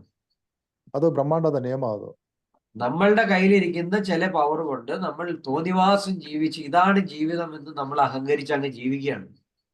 ನಮ್ಮಲ್ಲಿರುವಂತ ಕೆಲವು ಪವರ್ಗಳಿಂದ ನಮಗೆ ಬೇಕಾಬಿಟ್ಟಿ ರೀತಿಯಲ್ಲಿ ಏನು ಬದುಕೋದು ಅದು ಕೆಲವರ ರೀತಿ. ಅದು ഇതിനർത്ഥം അവർക്ക് കർമ്മഫലം അനുഭവിക്കണില്ല എന്ന് ആരും പറയരുത്. ಇದರ ಅರ್ಥ ಅವರಿಗೆ ಕರ್ಮ ಸಿಗಲ್ಲ, ಕರ್ಮ ಅಂಟ್ಕೊಳ್ಳಲ್ಲ ಅಂತ ನೀವು ತಿಳ್ಕೊಬೇಡಿ. ഞാൻ 2000 മുതൽ, അതായത് ഈ പറയുന്ന ഞാൻ 2000 മുതൽ 2016 വരെ അല്ലേ കേട്ടാ, 2016 വരെ അല്ലേ? അതെ, 2000 മുതൽ 2016 വരെ ബോളിവുഡ് ഇൻഡസ്ട്രിയിലാണ് ഞാൻ വർക്ക് ചെയ്തിരുന്നത്. ಗುರುಜಿ ಅವರು 2000ದಿಂದ 2016ರವರೆಗೆ ಹಿಂದಿ ಫಿಲಂ ಇಂಡಸ್ಟ್ರಿ ಬಾಲಿವುಡ್ ನಲ್ಲಿ ಅವರು ಕೆಲಸ ಮಾಡ್ತಾ ಇದ್ರು. ഞാൻ അനേകം VVIP-കളുടെയും ഫിലിം സ്റ്റാറുകളുടെയും പേഴ്സണൽ ലൈഫ് ഇങ്ങനെ തൊട്ടറിഞ്ഞ ആളാണ്. ಗುರುಜಿ ಅವರು ಅನೇಕ ಏನು VVIP-ಗಳ ಅಥವಾ ದೊಡ್ಡ ದೊಡ್ಡ ಫಿಲಂ ಸ್ಟಾರ್ಗಳ ಲೈಫ್ ಸ್ಟೈಲ್ ನ ತುಂಬಾ ಹತ್ರದಿಂದ ತಿಳ್ಕೊಂಡಿದ್ದಾರೆ. 1.5 വർഷം ഫിലിം പ്രൊഡ്യൂസറും ഡയറക്ടറും ആർട്ടിസ്റ്റും ആയിട്ടുണ്ടായിരുന്ന ഫിറോസ് ഖാന്റെ വീട്ടിലായിരുന്നു എന്റെ താമസം. 1.5 ವರ್ಷ ಆ ಫಿಲಂ ಆಕ್ಟರ್ ಅವ್ರ ಪ್ರೊಡ್ಯೂಸರ್ ಆಗಿರುವಂತಹ ಫಿರೋಜ್ ಖಾನ್ ಅಂತ ಅವರ ಮನೆಯಲ್ಲಿ 1.5 ವರ್ಷ ಇದ್ರು. ഫിറോസ് ഖാനെ അറിയില്ലാത്ത ആരുമില്ല. കുർബാനി എന്ന് പറഞ്ഞ പടം കണ്ടിട്ടുണ്ടെങ്കിൽ അയാളെ അറിയാം. ನೀವು ಕುರ್ಬಾನಿ ಅನ್ನುವಂತ ಒಂದು ಫಿಲಂ ನೋಡಿದ್ರೆ ಗೊತ್ತಾಗುತ್ತೆ ಈ ಫಿರೋಜ್ ಖಾನ್ ಯಾರು ಅಂತ. അയാളുടെ ജീവിതത്തിന്റെ ദുരവസ്ഥ എന്തായിരുന്നു നിങ്ങൾക്ക് ആർക്കെങ്കിലും അറിയാവോ? ಆತನ ಜೀವನದ ಆ ದುರಾವಸ್ಥೆ ಏನಾಯ್ತು ಅಂತ ನಿಮಗೆ ಯಾರಿಗಾದ್ರೂ ಗೊತ್ತಾ? 9 നിലയുള്ള വീട് 5 നിലയായിട്ട് വേറെ പ്രത്യേക രീതിയിൽ തിരിച്ചേക്കാണ്. ഓരോ നില മക്കൾക്കും ഭാര്യയ്ക്കും കുടുംബത്തിനും വേറെ വേറെ തിരിച്ചേക്കാണ്. 9 ಅಂತಸ್ತಿನ ಮನೆ, ಅದರಲ್ಲಿ ಒಂದು 5 ಅಂತಸ್ತು ಪ್ರತ್ಯೇಕ ರೀತಿಯಲ್ಲಿ ಮಾಡಿದ್ದಾರೆ. ಒಬ್ಬೊಬ್ಬರಿಗೆ ಒಂದೊಂದು ಮನೆಗಳನ್ನ ಅದರಲ್ಲೇ ಕಟ್ಟಿದ್ದಾರೆ. ഒരാൾക്ക് ഒരാളെ കാണി അപ്പോയിന്റ്മെന്റ് എടുക്കും. ಸೊ ಒಬ್ಬರಿಗೆ ಮತ್ತೊಬ್ಬರನ್ನ ಭೇಟಿ ಆಗ್ಬೇಕು ಅಂತಂದ್ರೆ ಅಲ್ಲಿ ಅಪಾಯಿಂಟ್ಮೆಂಟ್ ತಗೊಂಡು ಹೋಗ್ಬೇಕು. ഫിറോസ് ഖാന് സ്വന്തമായിട്ട് ഒരു ഭാര്യ ഉണ്ടായിരുന്നില്ല. ಆ ಫಿರೋಜ್ ಖಾನ್ ಅನ್ನುವಂತಹ ವ್ಯಕ್ತಿಗೆ ಆತನಿಗೆ ಒಬ್ಬ ಸರಿಯಾದ ಹೆಂಡತಿ ಇರ್ಲಿಲ್ಲ.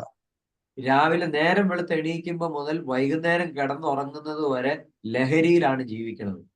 ಸೊ ಬೆಳಗಿನಿಂದ ಸಂಜೆವರೆಗೂ ಆತ ಮದ್ಯ ಸೇವನೆಯಿಂದ ಬದುಕ್ತಾ ಇದ್ದ ಅಥವಾ ದುಶ್ಚಟಗಳಿಂದ ಕೂಡಿದ್ದ. മരിക്കുന്നത് വരെ അദ്ദേഹത്തിന്റെ ഏറ്റവും വലിയ ദുഃഖം സ്വന്തമായിട്ട് ഒരു ഹെലികോപ്റ്റർ ഇല്ല എന്നുള്ളതാണ്.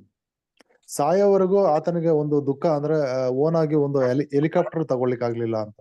അപ്പൊ അയാൾക്കും ഉള്ളത് ദുഃഖം തന്നെയാണ്. ಸೊ ಆತನಿಗೂ ಕೂಡ ಅಲ್ಲಿ ದುಃಖ ಇತ್ತು. ഇനി നിങ്ങൾ ഏത് VIP-നെ വേണമെങ്കിലും എടുത്തോ, ಇನ್ನು ನೀವು ಯಾವುದೇ VIP ನ ತಗೊಳ್ಳಿ, നിങ്ങളെ ഇഷ്ടമുള്ള VIP-നെ എടുത്തോ, ನೀವು ಯಾರೇ ಇಷ್ಟ ಇರುವಂತಹ ನಿಮಗೆ ಗೊತ್ತಿರುವಂತಹ VIP ನ ತಗೊಳ್ಳಿ. ഒരെണ്ണത്തിന്റെ ജീവിതത്തിൽ മനസ്സമാധാനം ഉണ്ടാവില്ല. ಸೊ ಯಾರೊಬ್ಬರ ಲೈಫಲ್ಲೂ ಕೂಡ ಅವರಿಗೆ ಮನಃಶಾಂತಿ ಅನ್ನುವಂಥ ನೆಮ್ಮದಿ ಅನ್ನುವಂಥದ್ದು ಇರಲ್ಲ. 56 കോടി രൂപയുടെ 50 റോൾസ് റോയ്സ് വീട്ടിലുണ്ടെങ്കിലും അവൻ അതും പോരാ, വീണ്ടും അവന് വേറെ എന്തെങ്കിലും വേണം. 56 ಏನು ಕೋಟಿ ಅಂತ ಆ 50 ರೋಲ್ಸ್ ರಾಯ್ಸ್ ಕಾರು ಮನೇಲಿದ್ರು ಕೂಡ ಆತನಿಗೆ ನೆಮ್ಮದಿ ಇರಲ್ಲ. എനിക്ക് ബ്രഹ്മജ്ഞാനം കിട്ടുന്നതിന് മുമ്പ് എനിക്ക് എന്തൊക്കെ ഉണ്ടായിരുന്നു എല്ലാം ഉപേക്ഷിച്ചിട്ട് ഒന്നുമില്ലാതെ ഞാൻ ജീവിക്കുക, എനിക്ക് എന്തൊരു സുഖമാണെന്നറിയോ. ಗುರುಜಿಗೆ ಬ್ರಹ್ಮಜ್ಞಾನ ಸಿಕ್ಕಿ ಅವರು ಯಾವುದೂ ಇಲ್ಲದೆ ಅವರು ಬದುಕ್ತಾ ಇದಾರೆ, ಆದ್ರೆ ಎಷ್ಟೊಂದು ಖುಷಿಯಿಂದ ಬದುಕ್ತಾ ಇದಾರೆ ಅಂತ ಹೇಳ್ತಿದ್ದಾರೆ. ബാങ്ക് കൊണ്ടുപോയതല്ല, ഞാൻ സ്വന്തം ഉപേക്ഷിച്ചിട്ട് പോന്നതാ. ಸೊ ಎಲ್ಲವನ್ನ ಅವರು ಬಿಟ್ಟು ಬಂದಿದ್ದಾರೆ. ആരും പിടിച്ചു പറിച്ചു കൊണ്ടുപോയതല്ല. ಯಾರು ಕಿತ್ತು ತೆಗೆದದಲ್ಲ, ಅವರು ಸಂಪಾದನೆ ಮಾಡಿದಂತ ಆಸ್ತಿ ಎಲ್ಲವನ್ನ ತ್ಯಜಿಸಿ ಬಂದಿದ್ದಾರೆ. ഇന്നും എനിക്ക് ബോളിവുഡിൽ റെഡ് കാർപ്പറ്റ് കിടപ്പുണ്ട്. ಸೊ ಇವತ್ತು ಹೋದ್ರು ಕೂಡ ಬಾಲಿವುಡ್ ಅಲ್ಲಿ ರೆಡ್ ಕಾರ್ಪೆಟ್ ಹಾಸ್ತಾರೆ. പക്ഷെ ഇതിലും വലുതൊന്നും ഇനി പ്രപഞ്ചത്തിൽ കിട്ടാനില്ല. ಸೊ ಆದ್ರೆ ಇದಕ್ಕಿಂತ ದೊಡ್ಡದು ನನಗೆ ಇನ್ನು ಬ್ರಹ್ಮಾಂಡದಿಂದ ಏನು ಸಿಗುವಂತದ್ದಿಲ್ಲ. ഏതൊന്നിനെ നമ്മൾ ഇതുവരെ അറിയാത്തതുണ്ടോ അതിനെ നമ്മൾ അറിഞ്ഞു കഴിയുമ്പോൾ നമുക്ക് സന്തുഷ്ടനാവും. ಸೊ ಯಾವುದನ್ನ ನಮ್ಗೆ ತಿಳಿದಿಲ್ವೋ ಅದನ್ನ ತಿಳಿದಾಗ ನಾವು ಸಂತುಷ್ಟರಾಗ್ತೀವಿ. അപ്പൊ നിങ്ങൾക്ക് ഏറ്റവും വലിയ പ്രപഞ്ചത്തിലെ സൗഭാഗ്യമാണോ വേണ്ടത്, അതെയോ ഈ ശവം തിന്നുകൊണ്ട് ജീവിക്കലാണോ വേണ്ടത്, അത് നിങ്ങൾ തീരുമാനിച്ചു. ನಿಮಗೆ ಜೀವನದಲ್ಲಿ ಅತಿಯಾದಂತಹ ಸೌಭಾಗ್ಯ ಬೇಕಾ ಅಥವಾ ಈ ಶವ ಅಥವಾ ಈ ನಾನ್ ವೆಜ್ ಎಲ್ಲ ತಿನ್ಕೊಂಡು ಬದುಕುವಂತ ಈ ಶೈಲಿ ಬೇಕಾ ತೀರ್ಮಾನ ಮಾಡಿ. ഈ ചോദ്യം ചോദിച്ച ആള് ആരൊക്കെ കഴിക്കുന്നു എന്ന് പറഞ്ഞാലും അവരും എന്റെ ഈ നാവിൽ നിന്ന് ഈ സത്യം അറിഞ്ഞാൽ അവര് നിർത്തിപ്പോകും. ಸೊ ಈ ಸತ್ಯವನ್ನ ಈಗ ಯಾರೆಲ್ಲ ಇದನ್ನೆಲ್ಲ ನಾನ್ ವೆಜ್ ಎಲ್ಲ ತಿಂತಾರೆ, ಸೊ ಈ ಸತ್ಯವನ್ನ ಅವ್ರು ತಿಳ್ಕೊಂಡ್ರೆ ಅವ್ರು ತಿನ್ನುವುದನ್ನು ಬಿಟ್ಬಿಡ್ತಾರೆ. ഈ സത്യം അവരുടെ കാതിലേക്ക് എത്താൻ ഇനിയും സമയമെടുക്കും. കാരണം അവരുടെ കർമ്മഫലം അങ്ങനെ കിടക്കുകയായതുകൊണ്ട് അവരുടെ കാതിലേക്ക് അത് എത്തിയിട്ടില്ല. ಸೊ ಈ ಸತ್ಯವನ್ನ ಅವ್ರಿಗೆ ತಲುಪಬೇಕಾದ್ರೆ ಇನ್ನೂ ತುಂಬಾ ಕಾಲ ತಗೊಳುತ್ತೆ. ಸೊ ಅವರು ಅಧರ್ಮದ ರೂಟಲ್ಲಿ ನಡೆಯೋದ್ರಿಂದ ಇನ್ನೂ ಕೂಡ ಈ ಸತ್ಯ ಅವರ ಕಿವಿಗೆ ತಗಲಿಲ್ಲ. ഈ കഴിക്കുന്ന ഭൂരിഭാഗം ജനങ്ങൾക്കും ഇത് അധർമ്മമാണെന്ന് അറിഞ്ഞിട്ടല്ല കഴിക്കുന്നത്. ഇത് അവര് ധരിച്ചു വെച്ചേക്കുന്നത് ഇതൊരു പാവമില്ല എന്ന് ഓർത്ത് കഴിച്ചുകൊണ്ടിരിക്കുക. ಇದು ಯಾರು ಈ ಏನು ನಾನ್ ವೆಜ್ ಎಲ್ಲ ತಿಂತಾರೆ ಅವ್ರಿಗೆ ಅಧರ್ಮ ಅಂತ ಗೊತ್ತಿಲ್ಲ, ಅವ್ರಿಗೆ ಗೊತ್ತಿಲ್ಲದೇನೆ ಇದನ್ನ ತಿಂತಾ ಇದ್ದಾರೆ. അപ്പോ അവർക്കുള്ള ഉത്തരം എനിക്ക് ഇങ്ങനെ പറയാൻ പറ്റുള്ളൂ, അല്ലാണ്ട് അതെങ്ങനെയാ ഇതെങ്ങനെയാന്ന് ചോദിച്ചിട്ട് നല്ല വഴിക്ക് പോകുമ്പോൾ നമുക്ക് പല പ്രതിസന്ധികളും ഉണ്ടാവും. ഞാൻ പറഞ്ഞില്ലേ, ധർമ്മത്തിലൂടെ സഞ്ചരിക്കാൻ ഒറ്റയ്ക്കേ പോകാൻ പറ്റുള്ളൂ. ಸೊ ಗುರುಜಿ ಹೇಳ್ದಾಗೆ ಧರ್ಮದಲ್ಲಿ ನಡಿಬೇಕಾದ್ರೆ ಅದು ಒಬ್ಬರ ಸಂಚಾರ, ಅದು ಬೇರೆಯವರು ಸಜೆಸ್ಟ್ ಮಾಡಿ ಅಥವಾ ಬೇರೆಯವರು ನಮ್ಮನ್ನ ಕರ್ಕೊಂಡು ಹೋಗಕ್ ಆಗಲ್ಲ. ಸೊ ಹಾಗಾಗಿ ಅಂತವರಿಗೆಲ್ಲ ಉತ್ತರ ನಾನು ಈ ರೀತಿನೇ ಹೇಳ್ಬೋದು ಅಂತ ಗುರುಜಿ ಹೇಳ್ತಿದ್ದಾರೆ. മഹാഭാരതത്തിൽ ഒരു കശാപ്പ് ശാലയെ പറ്റി പറയുന്നുണ്ട്, ഒരു നോൺ വെജിന്റെ ഷോപ്പിനെ പറ്റിയിട്ട്. ಸೊ ಮಹಾಭಾರತದಲ್ಲಿ ಎಲ್ಲೋ ಒಂದ್ ಕಡೆ ಒಂದು ಕಟಿಂಗ್ ಶಾಪ್ ಬಗ್ಗೆ ಹೇಳ್ತಾರೆ. ആ കശാപ്പ് ശാലയുടെ പേരെന്താണ്? സദാചാര കശാപ്പ് ശാല എന്നാണ്. ಆ ಕಟಿಂಗ್ ಶಾಪ್ಗೆ ಹೆಸರಿದ್ದಿದ್ದು ಸದಾಚಾರ ಕಟಿಂಗ್ ಶಾಪ್ ಅಂತ. അത് മത്സ്യമാംസം വിൽക്കുന്ന ഷോപ്പ് അല്ല, അത് സദാചാരമാണ് അവിടെ. ಆದ್ರೆ ಅಲ್ಲಿ ಮಾರ್ತಾ ಇದ್ದಿದ್ದು ಸದಾಚಾರ. അത് മനസ്സിലാക്കണമെന്നുണ്ടെങ്കിൽ മഹാഭാരതത്തിന്റെ ഗുരുവിനെ അറിയണം, ആ ഗുരു തത്വത്തിലൂടെ നമ്മൾ സഞ്ചരിക്കണം. ಸೊ ಅಲ್ಲಿ ಕಟಿಂಗ್ ಮಾಡ್ತಾ ಇದ್ದದ್ದು ಮೀನು ಮಾಂಸ ಅಲ್ಲ, ಸದಾಭಿಚಾರ ಅನ್ನುವಂತ ವಿಷಯ. ಸೊ ಅದರ ಬಗ್ಗೆ ಆ ಮಹಾಭಾರತದಲ್ಲಿ ಹೇಳಿದ್ದಾರೆ. ಅದನ್ನ ಕರೆಕ್ಟ್ ಆಗಿ ತಿಳ್ಕೊಬೇಕು ಅಂದ್ರೆ ಅದು ಬರೆದವರು ಅಥವಾ ಅದರ ಗುರುಗಳನ್ನ ನಾವು ತಿಳ್ಕೊಬೇಕಾಗುತ್ತೆ. ഭാരതീയ ഗ്രന്ഥങ്ങൾ മുഴുവൻ പറയുന്നത് ധർമാധർമ്മങ്ങളെ പറ്റിയും സത്യാസത്യങ്ങളെ പറ്റിയും മാത്രമാണ്.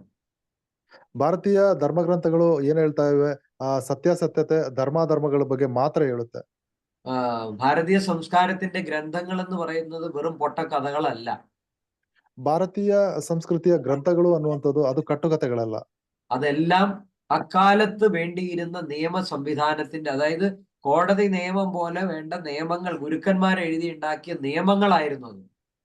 ಈಗ ಕೋರ್ಟಿನಲ್ಲಿ ಏನು ನಿಯಮಗಳಿದೆ ಅದೇ ರೀತಿ ಆಗಿನ ಕಾಲದಲ್ಲಿ ಬೇಕಾದಂತಹ ನಿಯಮಗಳನ್ನ ಗ್ರಂಥಗಳ ರೂಪದಲ್ಲಿ ಅವರು ಬರೆದಿಟ್ಟಿರುವಂತದ್ದು. ഒരു കുട്ടി എങ്ങനെ ഉണ്ടാവണം എന്നുള്ള നിയമമുണ്ട്, എങ്ങനെ ഒരു കല്യാണം കഴിക്കണമെന്ന് നിയമമുണ്ട്, എങ്ങനെ ഒരു ദാമ്പത്യ ജീവിതം നയിക്കണമെന്ന് നിയമമുണ്ട്, എന്താണ് ധർമാധർമ്മം എന്ന നിയമമുണ്ട്. ഇങ്ങനെ എല്ലാറ്റിനും ഒരു വീട് വെക്കണമെന്നുണ്ടെങ്കിൽ വാസ്തുശാസ്ത്രം എന്ന് പറയുന്ന നിയമം വരെയുണ്ട്. എല്ലാറ്റിനും നിയമം ഉണ്ടായിരുന്ന ഒരു ശ്രേഷ്ഠ സംസ്കാരമായിരുന്നു ഭാരതീയ സംസ്കാരം. ಪ್ರತಿಯೊಂದು ನಿಯಮಗಳನ್ನು ಒಳಗೊಂಡಿರುವಂತಹ ಭಾರತೀಯ ಸಂಸ್ಕೃತಿ ಏನಿದೆ, ಆ ಟೈಮ್ ನಲ್ಲಿ ಒಂದು ಮಗು ಯಾವ ರೀತಿ ಹುಟ್ಟಬೇಕು, ಆ ಮಗುನ ಯಾವ ರೀತಿ ಬೆಳೆಸ್ಬೇಕು, ನಮ್ಮ ಆಹಾರ ಕ್ರಮಗಳು, ಇತರ ಆ, ತುಂಬಾ ವಿಷಯಗಳಿದ್ದವು ಆ ಗ್ರಂಥಗಳಲ್ಲಿ.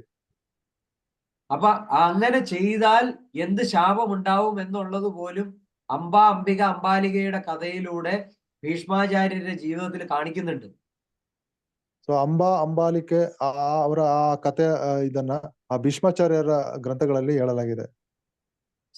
അങ്ങനെയല്ല പറഞ്ഞത്.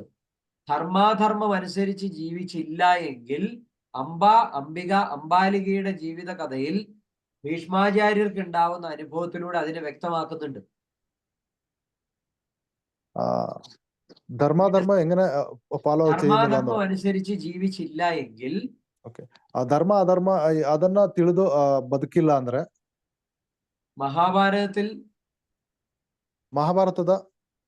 മഹാഭാരതത്തിൽ ധർമാധർമ്മത്തെ പറ്റി പ്രതിപാദിക്കുന്ന ഒരു ചെറിയ എക്സാമ്പിൾ ഞാനിവിടെ പറയാം. ಸೊ ಮಹಾಭಾರತದಲ್ಲಿ ಈ ಧರ್ಮ ಅಧರ್ಮಗಳ ಬಗ್ಗೆ ಹೇಳುವಂತಹ ಒಂದು ಎಕ್ಸಾಂಪಲ್ ನ ಇಲ್ಲಿ ಹೇಳ್ತಾ ಇದ್ದಾರೆ. ഭീഷ്മാചാര്യർ ആരാണെന്ന് നിങ്ങൾക്കറിയാം. ഭീഷ്മാചാര്യർ ಯಾರು ಅಂತ ನಿಮಗೆ ಗೊತ್ತಿದೆ. ഭീഷ്മാചാര്യർ പോലും ധർമ്മത്തിന് വിരുദ്ധമായിട്ട് പെരുമാറിയതാണ് അംബിക അംബാലികയെ വിവാഹത്തിന്റെ പന്തലിൽ നിന്ന് പിടിച്ചുകൊണ്ട് വന്നത്. ಸೊ ಅವರು ಕೂಡ ಈ ಧರ್ಮವನ್ನ ಸರಿಯಾದ ರೀತಿಯಲ್ಲಿ ತಗೊಂಡು ಹೋಗ್ಲಿಕ್ಕೆ ಆಗ್ಲಿಲ್ಲ. ಅದಕ್ಕೆ ಈ ಅಂಬಿಕೆ ಅಂಬಾಲಿಕೆ ಅನ್ನುವಂತ ಒಂದು ഇത് ಬಂದಿದೆ. ഇതൊരു കെട്ട കഥയായിട്ടല്ല അങ്ങനെ കാണിച്ചത്. ഏതാണോ ജീവിതത്തിൽ ചെയ്യാൻ പാടില്ലാത്ത തെറ്റുകൾ അതിനെ നമ്മൾ നിയമ സംവിധാനങ്ങൾ കൊണ്ട് കാണിച്ചു തന്നിരിക്കുകയാണ്. ഇങ്ങനെ ഇങ്ങനെ ഇങ്ങനെ ചെയ്താൽ ഇതാണ് അതിന്റെ ശിക്ഷ എന്ന് കാണിക്കുകയാണ്. ഇപ്പൊ ഇന്ത്യൻ പീനൽ കോഡിൽ നമ്മൾ പറയുന്നുണ്ട്, ഇത്ര ഇത്ര ഇത്ര നിയമങ്ങൾ അനുസരിച്ച് ഇന്ന തെറ്റ് ചെയ്താൽ ആൾക്ക് കൊലക്കയർ വരെ കിട്ടുമെന്ന്. അതിനർത്ഥം കൊലക്കയർ അതിനെ കഥയാക്കി വേറൊരു രൂപത്തിൽ ഉണ്ടാക്കി ചിത്രീകരിക്കുകയല്ല ചെയ്യേണ്ടത്. ഇന്ത്യയിലെ നിയമങ്ങൾ കൊള്ളൂല കേട്ടോ, കൊലക്കയറാണ്ടോ, ഇങ്ങനെ കൊല്ലുക, അതിനെ വേറെ തരത്തിൽ ചിത്രീകരിക്കുകയല്ല. മഹാഭാരതം, രാമായണം, ഇതിഹാസം, പുരാണം ഇതെല്ലാം നമ്മളുടെ നിയമ സംവിധാനങ്ങളാണ് പണ്ട് കാലത്തുള്ളത്. ಸೊ ಹಿಂದಿನ ಕಾಲದಲ್ಲಿ ಈ ಮಹಾಭಾರತ ರಾಮಾಯಣಗಳು ಇದು ಏನಿದೆ ಇದು ಕಟ್ಟುಕತೆಗಳಲ್ಲ. ಸೊ ಮನುಷ್ಯ ಒಬ್ಬ ಬದುಕಬೇಕಾದ್ರೆ ಅದರ ರೀತಿ ನೀತಿಗಳು ನಿಯಮಗಳು ಸೊ ಏನಿದೆ ಈಗ ನಮ್ಮ ಏನು ಸಿಸ್ಟಮ್ ಅಲ್ಲಿ ಏನು ನಿಯಮಗಳಿದೆ ಆ ನಿಯಮಗಳನ್ನ ಆವಾಗ ಆ ಗ್ರಂಥಗಳಲ್ಲಿ ಬರೆದಿಟ್ಟಿದ್ರು, ಅದೇ ರೀತಿ ನಡ್ಕೊಳ್ತಾ ಇದ್ರು ಅಂತ ಹೇಳ್ತಿದ್ದಾರೆ. ഒരു കഥ പോലെ നമ്മൾ മനസ്സിലാക്കിയാൽ മതി. ധർമാധർമ്മവും സത്യാസത്യവും അനുസരിച്ച് നമുക്ക് ജീവിക്കാൻ പറ്റും. ಸೊ ಆಗಿನ ಕಾಲದ ಆ ಕಥೆಗಳನ್ನ ನಾವು ಗಮನಿಸಿದ್ರೆ ಸಾಕಿತ್ತು. ಧರ್ಮ ಸತ್ಯಾಸತ್ಯತೆ ಏನಿದೆ ಅಂತ ತಿಳ್ಕೊಂಡು ನಾವು ಬದುಕಬಹುದಿತ್ತು. അതിനൊരു ചെറിയ ഉദാഹരണം പറഞ്ഞുതരാം. ಅದಕ್ಕೊಂದು ಚಿಕ್ಕ ಉದಾಹರಣೆಯನ್ನು ಕೊಡ್ತೇನೆ. ബൈബിളിൽ 5 അപ്പവും 2 മീനും കൊണ്ട് 5000 പേർക്ക് ശ്രേഷ്ഠമായി വയറ് നിറച്ച് ഭക്ഷണം കൊടുത്തു എന്ന് പറയുന്നുണ്ട്. ಬೈಬಲ್ ನಲ್ಲಿ 5 ಅಪ್ಪಂ ಮತ್ತೆ 2 ಮೀನಿನಿಂದ ತುಂಬಾ ಜನರಿಗೆ ಅನ್ನ ಬಡಿಸಿದ್ರು ಅಂತ ಒಂದು ಕಥೆ ಇದೆ. അത് സനാതനധർമ്മത്തിന്റെ രീതിയിൽ എടുത്തിട്ട് ചിന്തിച്ചാൽ അല്ലെങ്കിൽ മനസ്സിലാക്കിയാൽ അല്ലെങ്കിൽ അനുഭവത്തിലെടുത്താൽ അതിനർത്ഥം 5 അപ്പം എന്ന് പറയുന്ന പഞ്ചേന്ദ്രിയവും ബുദ്ധിയും മനസ്സ് എന്ന് പറയുന്ന 2 മീനുമാണ്. ഇതിനെ എല്ലാത്തിനെയും ഒരു പ്രത്യേക രീതിയിൽ പാചകം ചെയ്യാൻ ആ വ്യക്തി പഠിച്ചാൽ 50,000 പേർക്ക് വേണമെങ്കിലും മനസ്സ് നിറച്ച് ഭക്ഷണം കൊടുക്കും. ಈ ಬೈಬಲ್ ನಲ್ಲಿ ಹೇಳಿರುವಂತಹ 5 ಅಪ್ಪಂ 2 ಮೀನುಗಳನ್ನ 50,000 ಜನಕ್ಕೆ ಏನು 5 ഗുരുജി അത് ബൈബിളിൽ എത്ര പേർക്ക് ഷെയർ ആക്കിയെന്ന് പറഞ്ഞത് ഗുരുജി? അത് 5000 പേർക്കാണ്. അത് സനാതന ധർമ്മത്തിന്റെ രീതിയിൽ ചിന്തിച്ചാൽ ಓಕೆ ಅದನ್ನ ಏನು ಈ 5 ಅಪ್ಪಂ 2 ಮೀನನ್ನ 5,000 ಜನರಿಗೆ ಬಡಿಸಿದ್ರು ಅಂತ ಒಂದು ಕಥೆ ಇದೆ. ಇದನ್ನ ನಾವು ಸನಾತನ ಧರ್ಮದ ರೀತಿಯಲ್ಲಿ ನಾವು ತಗೊಳ್ಳುವಂತದ್ದಾದ್ರೆ ಈ പഞ്ചേന്ദ്രിയങ്ങളും ബുദ്ധിയും മനസ്സുമായിട്ട് മാറും. ಸೊ ಅದನ್ನ ಪಂಚೇಂದ್ರಿಯ ಬುದ್ಧಿ ಮನಸ್ಸು ಆಗಿ ನಾವು ಕನ್ವರ್ಟ್ ಮಾಡ್ಬೋದು. അതിനെ നമുക്ക് നമ്മൾ തന്നെ പാകം ചെയ്ത് കഴിഞ്ഞാൽ 50,000 പേർക്ക് വേണമെങ്കിലും മനസ്സ് നിറച്ച് അതിനെ ഭക്ഷണമാക്കി കൊടുക്കാം. ಸೊ ಈ 5 ಅಪ್ಪಂ ಅನ್ನುವಂಥದ್ದು ಪಂಚೇಂದ್ರಿಯಗಳು, ಮನಸ್ಸು ಮತ್ತೆ ಬುದ್ಧಿ ಅನ್ನುವಂತ 2 ಮೀನುಗಳು. ಸೊ ಇದನ್ನ ನಾವು 50,000 ಜನರಿಗೆ ಬೇಕಾದರೂ ನಾವು ಶೇರ್ ಮಾಡಿ ಕೊಡಬಹುದು ಅಂತ ಹೇಳ್ತಾ ಇದ್ದಾರೆ. അതാണ് ശരിക്കും SMS മെഡിറ്റേഷനിൽ നടക്കുന്നത്. ಸೊ ಅದೇ ಈ SMS മെഡിറ്റേഷൻ ಅಲ್ಲಿ ಇಂಥ ವಿಷಯಗಳು ನಡೆಯುತ್ತೆ. ഇത് നേരെ ബൈബിളിലേക്ക് അവര് പറയുന്ന രീതിയിൽ പറഞ്ഞാൽ, ಇದು ಬೈಬಲ್ ನಲ್ಲಿ ಹೇಳುವಂತಹ ಪ್ರಕಾರ ಹೇಳುವುದಾದರೆ വലിയ 5 അപ്പവും വലിയ 2 മീനും വെച്ച് 5000 പേർക്ക് മുറിച്ച് കൊടുത്തു വയറ് നിറച്ച് തീറ്റിച്ചു കൊടുത്തു എന്നാവും. ಈ ಕೇರಳದಲ್ಲಿ ತಿನ್ನುವಂತ ಅಪ್ಪಂ ನಿಮಗೆ ಗೊತ್ತಿರ್ಬೋದು, ದೋಸೆ ಟೈಪ್ ಇರುತ್ತೆ. ಸೊ ಆ 5 ಅಪ್ಪಂ, ತುಂಬಾ ದೊಡ್ಡ ಅಪ್ಪಂ, ತುಂಬಾ ದೊಡ್ಡ 2 മീനുകളನ್ನ 5,000 ಜನರಿಗೆ ಶೇರ್ ಮಾಡಿದ್ದೀರಿ ಅಂತ ನೀವು ತಿಳ್ಕೊಳ್ತೀರಾ? ഇനി അതും അല്ലാന്നുണ്ടെങ്കിൽ അതിനൊരു അതിശയോക്തി കാണാൻ പറ്റും. ചെറിയ 5 അപ്പവും 2 മീനും കൊണ്ട് ഓരോ നുള്ളു വെച്ച് കൊടുത്തിട്ട് എല്ലാവരുടെയും വിശപ്പ് മാറി. ಇನ್ನೊಂದು ರೀತಿಯಲ್ಲಿ ಥಿಂಕ್ ಮಾಡ್ಬೋದು. ಚಿಕ್ಕ ಅಪ್ಪಂ ಏನು 5 ಇತ್ತು, 2 ಚಿಕ್ಕ ಮೀನುಗಳಿತ್ತು, ಒಂದು ಚಿಕ್ಕ ಚಿಕ್ಕ ತುಂಡುಗಳಾಗಿ ಅಥವಾ ಸಣ್ಣ ಸಣ್ಣ ಪೀಸ್ಗಳನ್ನ ಕೊಟ್ಬಿಟ್ಟು ಅವರ ಹೊಟ್ಟೆ ಹಸಿವು ನೀಗಿದೆ ಅಂತ ತಿಳ್ಕೊಬಹುದು. ഇപ്പൊ പറഞ്ഞ രീതി എന്ന് പറഞ്ഞ ഭൗതിക രീതിയാണ്. ಆದ್ರೆ ಈಗ ಹೇಳಿದಂತಹ ರೀತಿ ಅದು ಭೌತಿಕ ರೀತಿ. ഞാൻ പറയുന്നത് ബൈബിളിലെ ആത്മീയ രീതിയാണ്. ಗುರುಜಿ ಹೇಳ್ತಾ ಇರುವಂತದ್ದು ಬೈಬಲ್ ಇರುವಂತಹ ಆಧ್ಯಾತ್ಮದ ರೀತಿಯನ್ನ. ബൈബിൾ ഒരിക്കലും ഭൗതിക ഗ്രന്ഥമല്ല. ಸೊ ಬೈಬಲ್ ಅನ್ನುವಂಥದ್ದು ಅದು ಭೌತಿಕ ಗ್ರಂಥವಲ್ಲ. ബൈബിൾ, ഖുറാൻ ഇതെല്ലാം ആത്മീയ ഗ്രന്ഥങ്ങളാണ്. ಈ ಬೈಬಲ್ ಕುರಾನ್ ಅನ್ನುವಂಥದ್ದು ಇದು ಆಧ್ಯಾತ್ಮಿಕ ಸಂಬಂಧಪಟ್ಟಂತಹ ಗ್ರಂಥ. ആത്മീയ ഗ്രന്ഥങ്ങളെ കൈകാര്യം ചെയ്യേണ്ടത് എല്ലാ സൂക്ഷ്മത്തിലാണ്. ಸೊ ಆಧ್ಯಾತ್ಮ ಗ್ರಂಥಗಳನ್ನ ನಾವು ಏನು ಮೇಂಟೈನ್ ಮಾಡ್ತೀವೋ ಅದೆಲ್ಲ ಸೂಕ್ಷ್ಮದಲ್ಲಿ ಆಗುವಂಥದ್ದು. ಅದು ആത്മീയ ഗ്രന്ഥങ്ങളെ ഭൗതിക ജീവിതത്തിലേക്ക് എടുത്തു വച്ചാൽ വളരെ പ്രശ്നങ്ങൾ ഉണ്ടാവും. ಸೊ ಆಧ್ಯಾತ್ಮಿಕ ಗ್ರಂಥಗಳನ್ನ ನಾವು ಈ ಭೌತಿಕ ಜೀವನದಲ್ಲಿ ಅದಕ್ಕೆ ಏನು ಭೌತಿಕವಾಗಿ ನಾವು ತಗೊಂಡ್ರೆ ಅದು ಪ್ರಾಬ್ಲಮ್ ಆಗುತ್ತೆ. മറ്റൊരു ഉദാഹരണം ഞാൻ പറയാം. ಇನ್ನೊಂದು ಎಕ್ಸಾಂಪಲ್ ಹೇಳ್ತಾರೆ. അപ്പൊ ഞാൻ നിങ്ങളോട് പറയും, SMS മെഡിറ്റേഷൻ ചെയ്യുന്ന എല്ലാവരും ഇങ്ങനെ തന്നെ വേണം ജീവിക്കാൻ.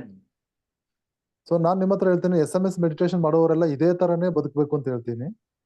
എന്റെ തലമുറയ്ക്ക് ശേഷം അടുത്ത് വരുന്ന തലമുറ പറയും, ഇങ്ങനെ അല്ലാത്തവരൊന്നും ഈ ഭൂമിയിൽ ജീവിക്കാൻ കൊള്ളൂല എന്ന് പറഞ്ഞാൽ എങ്ങനെ ഇരിക്കും? ಸೊ ನನ್ನ ಜನರೇಷನ್ ಕಳೆದ ನಂತರ ಇನ್ನೊಂದು ಜನರೇಷನ್ ನಲ್ಲಿ ಬರುವವರು ಈ ರೀತಿ ಬದುಕದಿದ್ರೆ ಎಲ್ಲ ಸಾಯ್ಬೇಕು ಅನ್ನುವಂತ ಒಂದು ಪದ್ಧತಿ ಬಂದರೆ അത് ട്രാൻസ്ലേഷനിൽ വരുന്ന മിസ്റ്റേക്ക് ആണ്, ജനറേഷൻ ഗ്യാപ്പ് ആണ്. ಸೊ ಅಲ್ಲಿ ಜನರೇಷನ್ ಗ್ಯಾಪ್ ಬರುತ್ತೆ. അല്ലാതെ ഇതല്ല സത്യം. സത്യം എന്ന് പറയുന്നത് എന്നും ഒരേപോലെ ആയിരിക്കും. ഇന്നലകളിലും ഇന്നും നാളെയും സത്യം സത്യമായി തന്നെ ഇരിക്കും. ಸತ್ಯ ಯಾವತ್ತೂ ಸತ್ಯವಾಗೇ ಇರುತ್ತೆ. ಅದು ನಿನ್ನೆ ಇವತ್ತು ನಾಳೆ ಯಾವತ್ತೂ ಸತ್ಯ ಸತ್ಯದಲ್ಲೇ ಹೋಗುತ್ತೆ. അപ്പൊ ഒരിക്കലും സനാതന ധർമ്മം ഒന്നിനെയും കൊല്ലാനോ ഒന്നിനെയും നശിപ്പിക്കാനോ ഒരിക്കലും പറയില്ല. ಸೊ ಯಾವತ್ತೂ ಅಷ್ಟೇ ಸನಾತನ ಧರ್ಮ ಏನಿದೆ ಯಾವುದನ್ನು ಸಾಯಿಸ್ಬೇಕು, ಯಾವುದನ್ನು ನಾಶ ಮಾಡ್ಬೇಕು ಅಂತ ಎಲ್ಲೂ ಹೇಳಿಲ್ಲ. എല്ലാവർക്കും ഈ ഭൂമിയിൽ ജീവിക്കാൻ ഒരുപോലെ അവകാശമുണ്ട്. ಎಲ್ರಿಗೂ ಈ ಭೂಮಿ ಮೇಲೆ ಬದುಕಲಿಕ್ಕೆ ಸಮಾನವಾದ ಹಕ್ಕು ಇದೆ. ആർക്കും ആരെയും ചോദ്യം ചെയ്യാൻ പോലും അവകാശമില്ല. ಯಾರಿಗೂ ಯಾರನ್ನು ಕ್ವಶನ್ ಮಾಡುವಂತಹ ഇതില്ല. പക്ഷെ ഇന്നത്തെ സാമൂഹിക രീതി അനുസരിച്ച് കെട്ട ആളുകളുടെ എണ്ണം കൂടിയപ്പോ നിയമങ്ങളും സംവിധാനങ്ങളും എല്ലാം കൂടി കൊണ്ടുവരേണ്ടി വന്നു. ಆದ್ರೆ ಈಗಿನ ಸಮೂಹದ ರೀತಿ ಕೆಟ್ಟ ಜನಗಳಿಂದ ತುಂಬಿಕೊಂಡಾಗ ಸೊ ಕಾನೂನುಗಳಲ್ಲಿ ಇದನ್ನ ಬದಲಾವಣೆ ಮಾಡ್ಕೊಂಡು ಬರ್ಬೇಕಾಗಿ ಬಂತು. അപ്പോ ഇന്നത്തെ ക്ലാസ് ഇവിടെ തീരാണ്. ഇന്ന് ക്ലാസ്സിൽ കയറിയ എല്ലാവർക്കും എൻ്റെ ഹൃദയം നിറഞ്ഞ ആശംസകൾ, നന്ദി രേഖപ്പെടുത്തുന്നു. എല്ലാവർക്കും നല്ലത് വരട്ടെ എന്ന് മാത്രം ആശംസിച്ചുകൊണ്ട് ഇന്നത്തെ ക്ലാസ് ഞാൻ നിർത്തുകയാണ്. ಸೊ ಇಂದಿನ ತರಗತಿಯನ್ನ ಗುರುಜಿ ನಿಲ್ಲಿಸ್ತಾ ಇದ್ದಾರೆ. ಎಲ್ರಿಗೂ ಒಳ್ಳೇದಾಗಲಿ, ಎಲ್ಲರಿಗೂ ಶುಭ ಕಾಮನೆಗಳು. അപ്പൊ നമുക്ക് നാളെ വീണ്ടും കാണാം. നന്ദി, നമസ്കാരം. ಸೊ ಏನಾದರೂ ಬರೆದು ಹಾಕುವಂತಿದ್ರೆ ನಿಮ್ಮ ಅನಿಸಿಕೆಗಳನ್ನ ಬರೆದು ಹಾಕಿ. ಎಲ್ಲರಿಗೂ ಧನ್ಯವಾದಗಳು.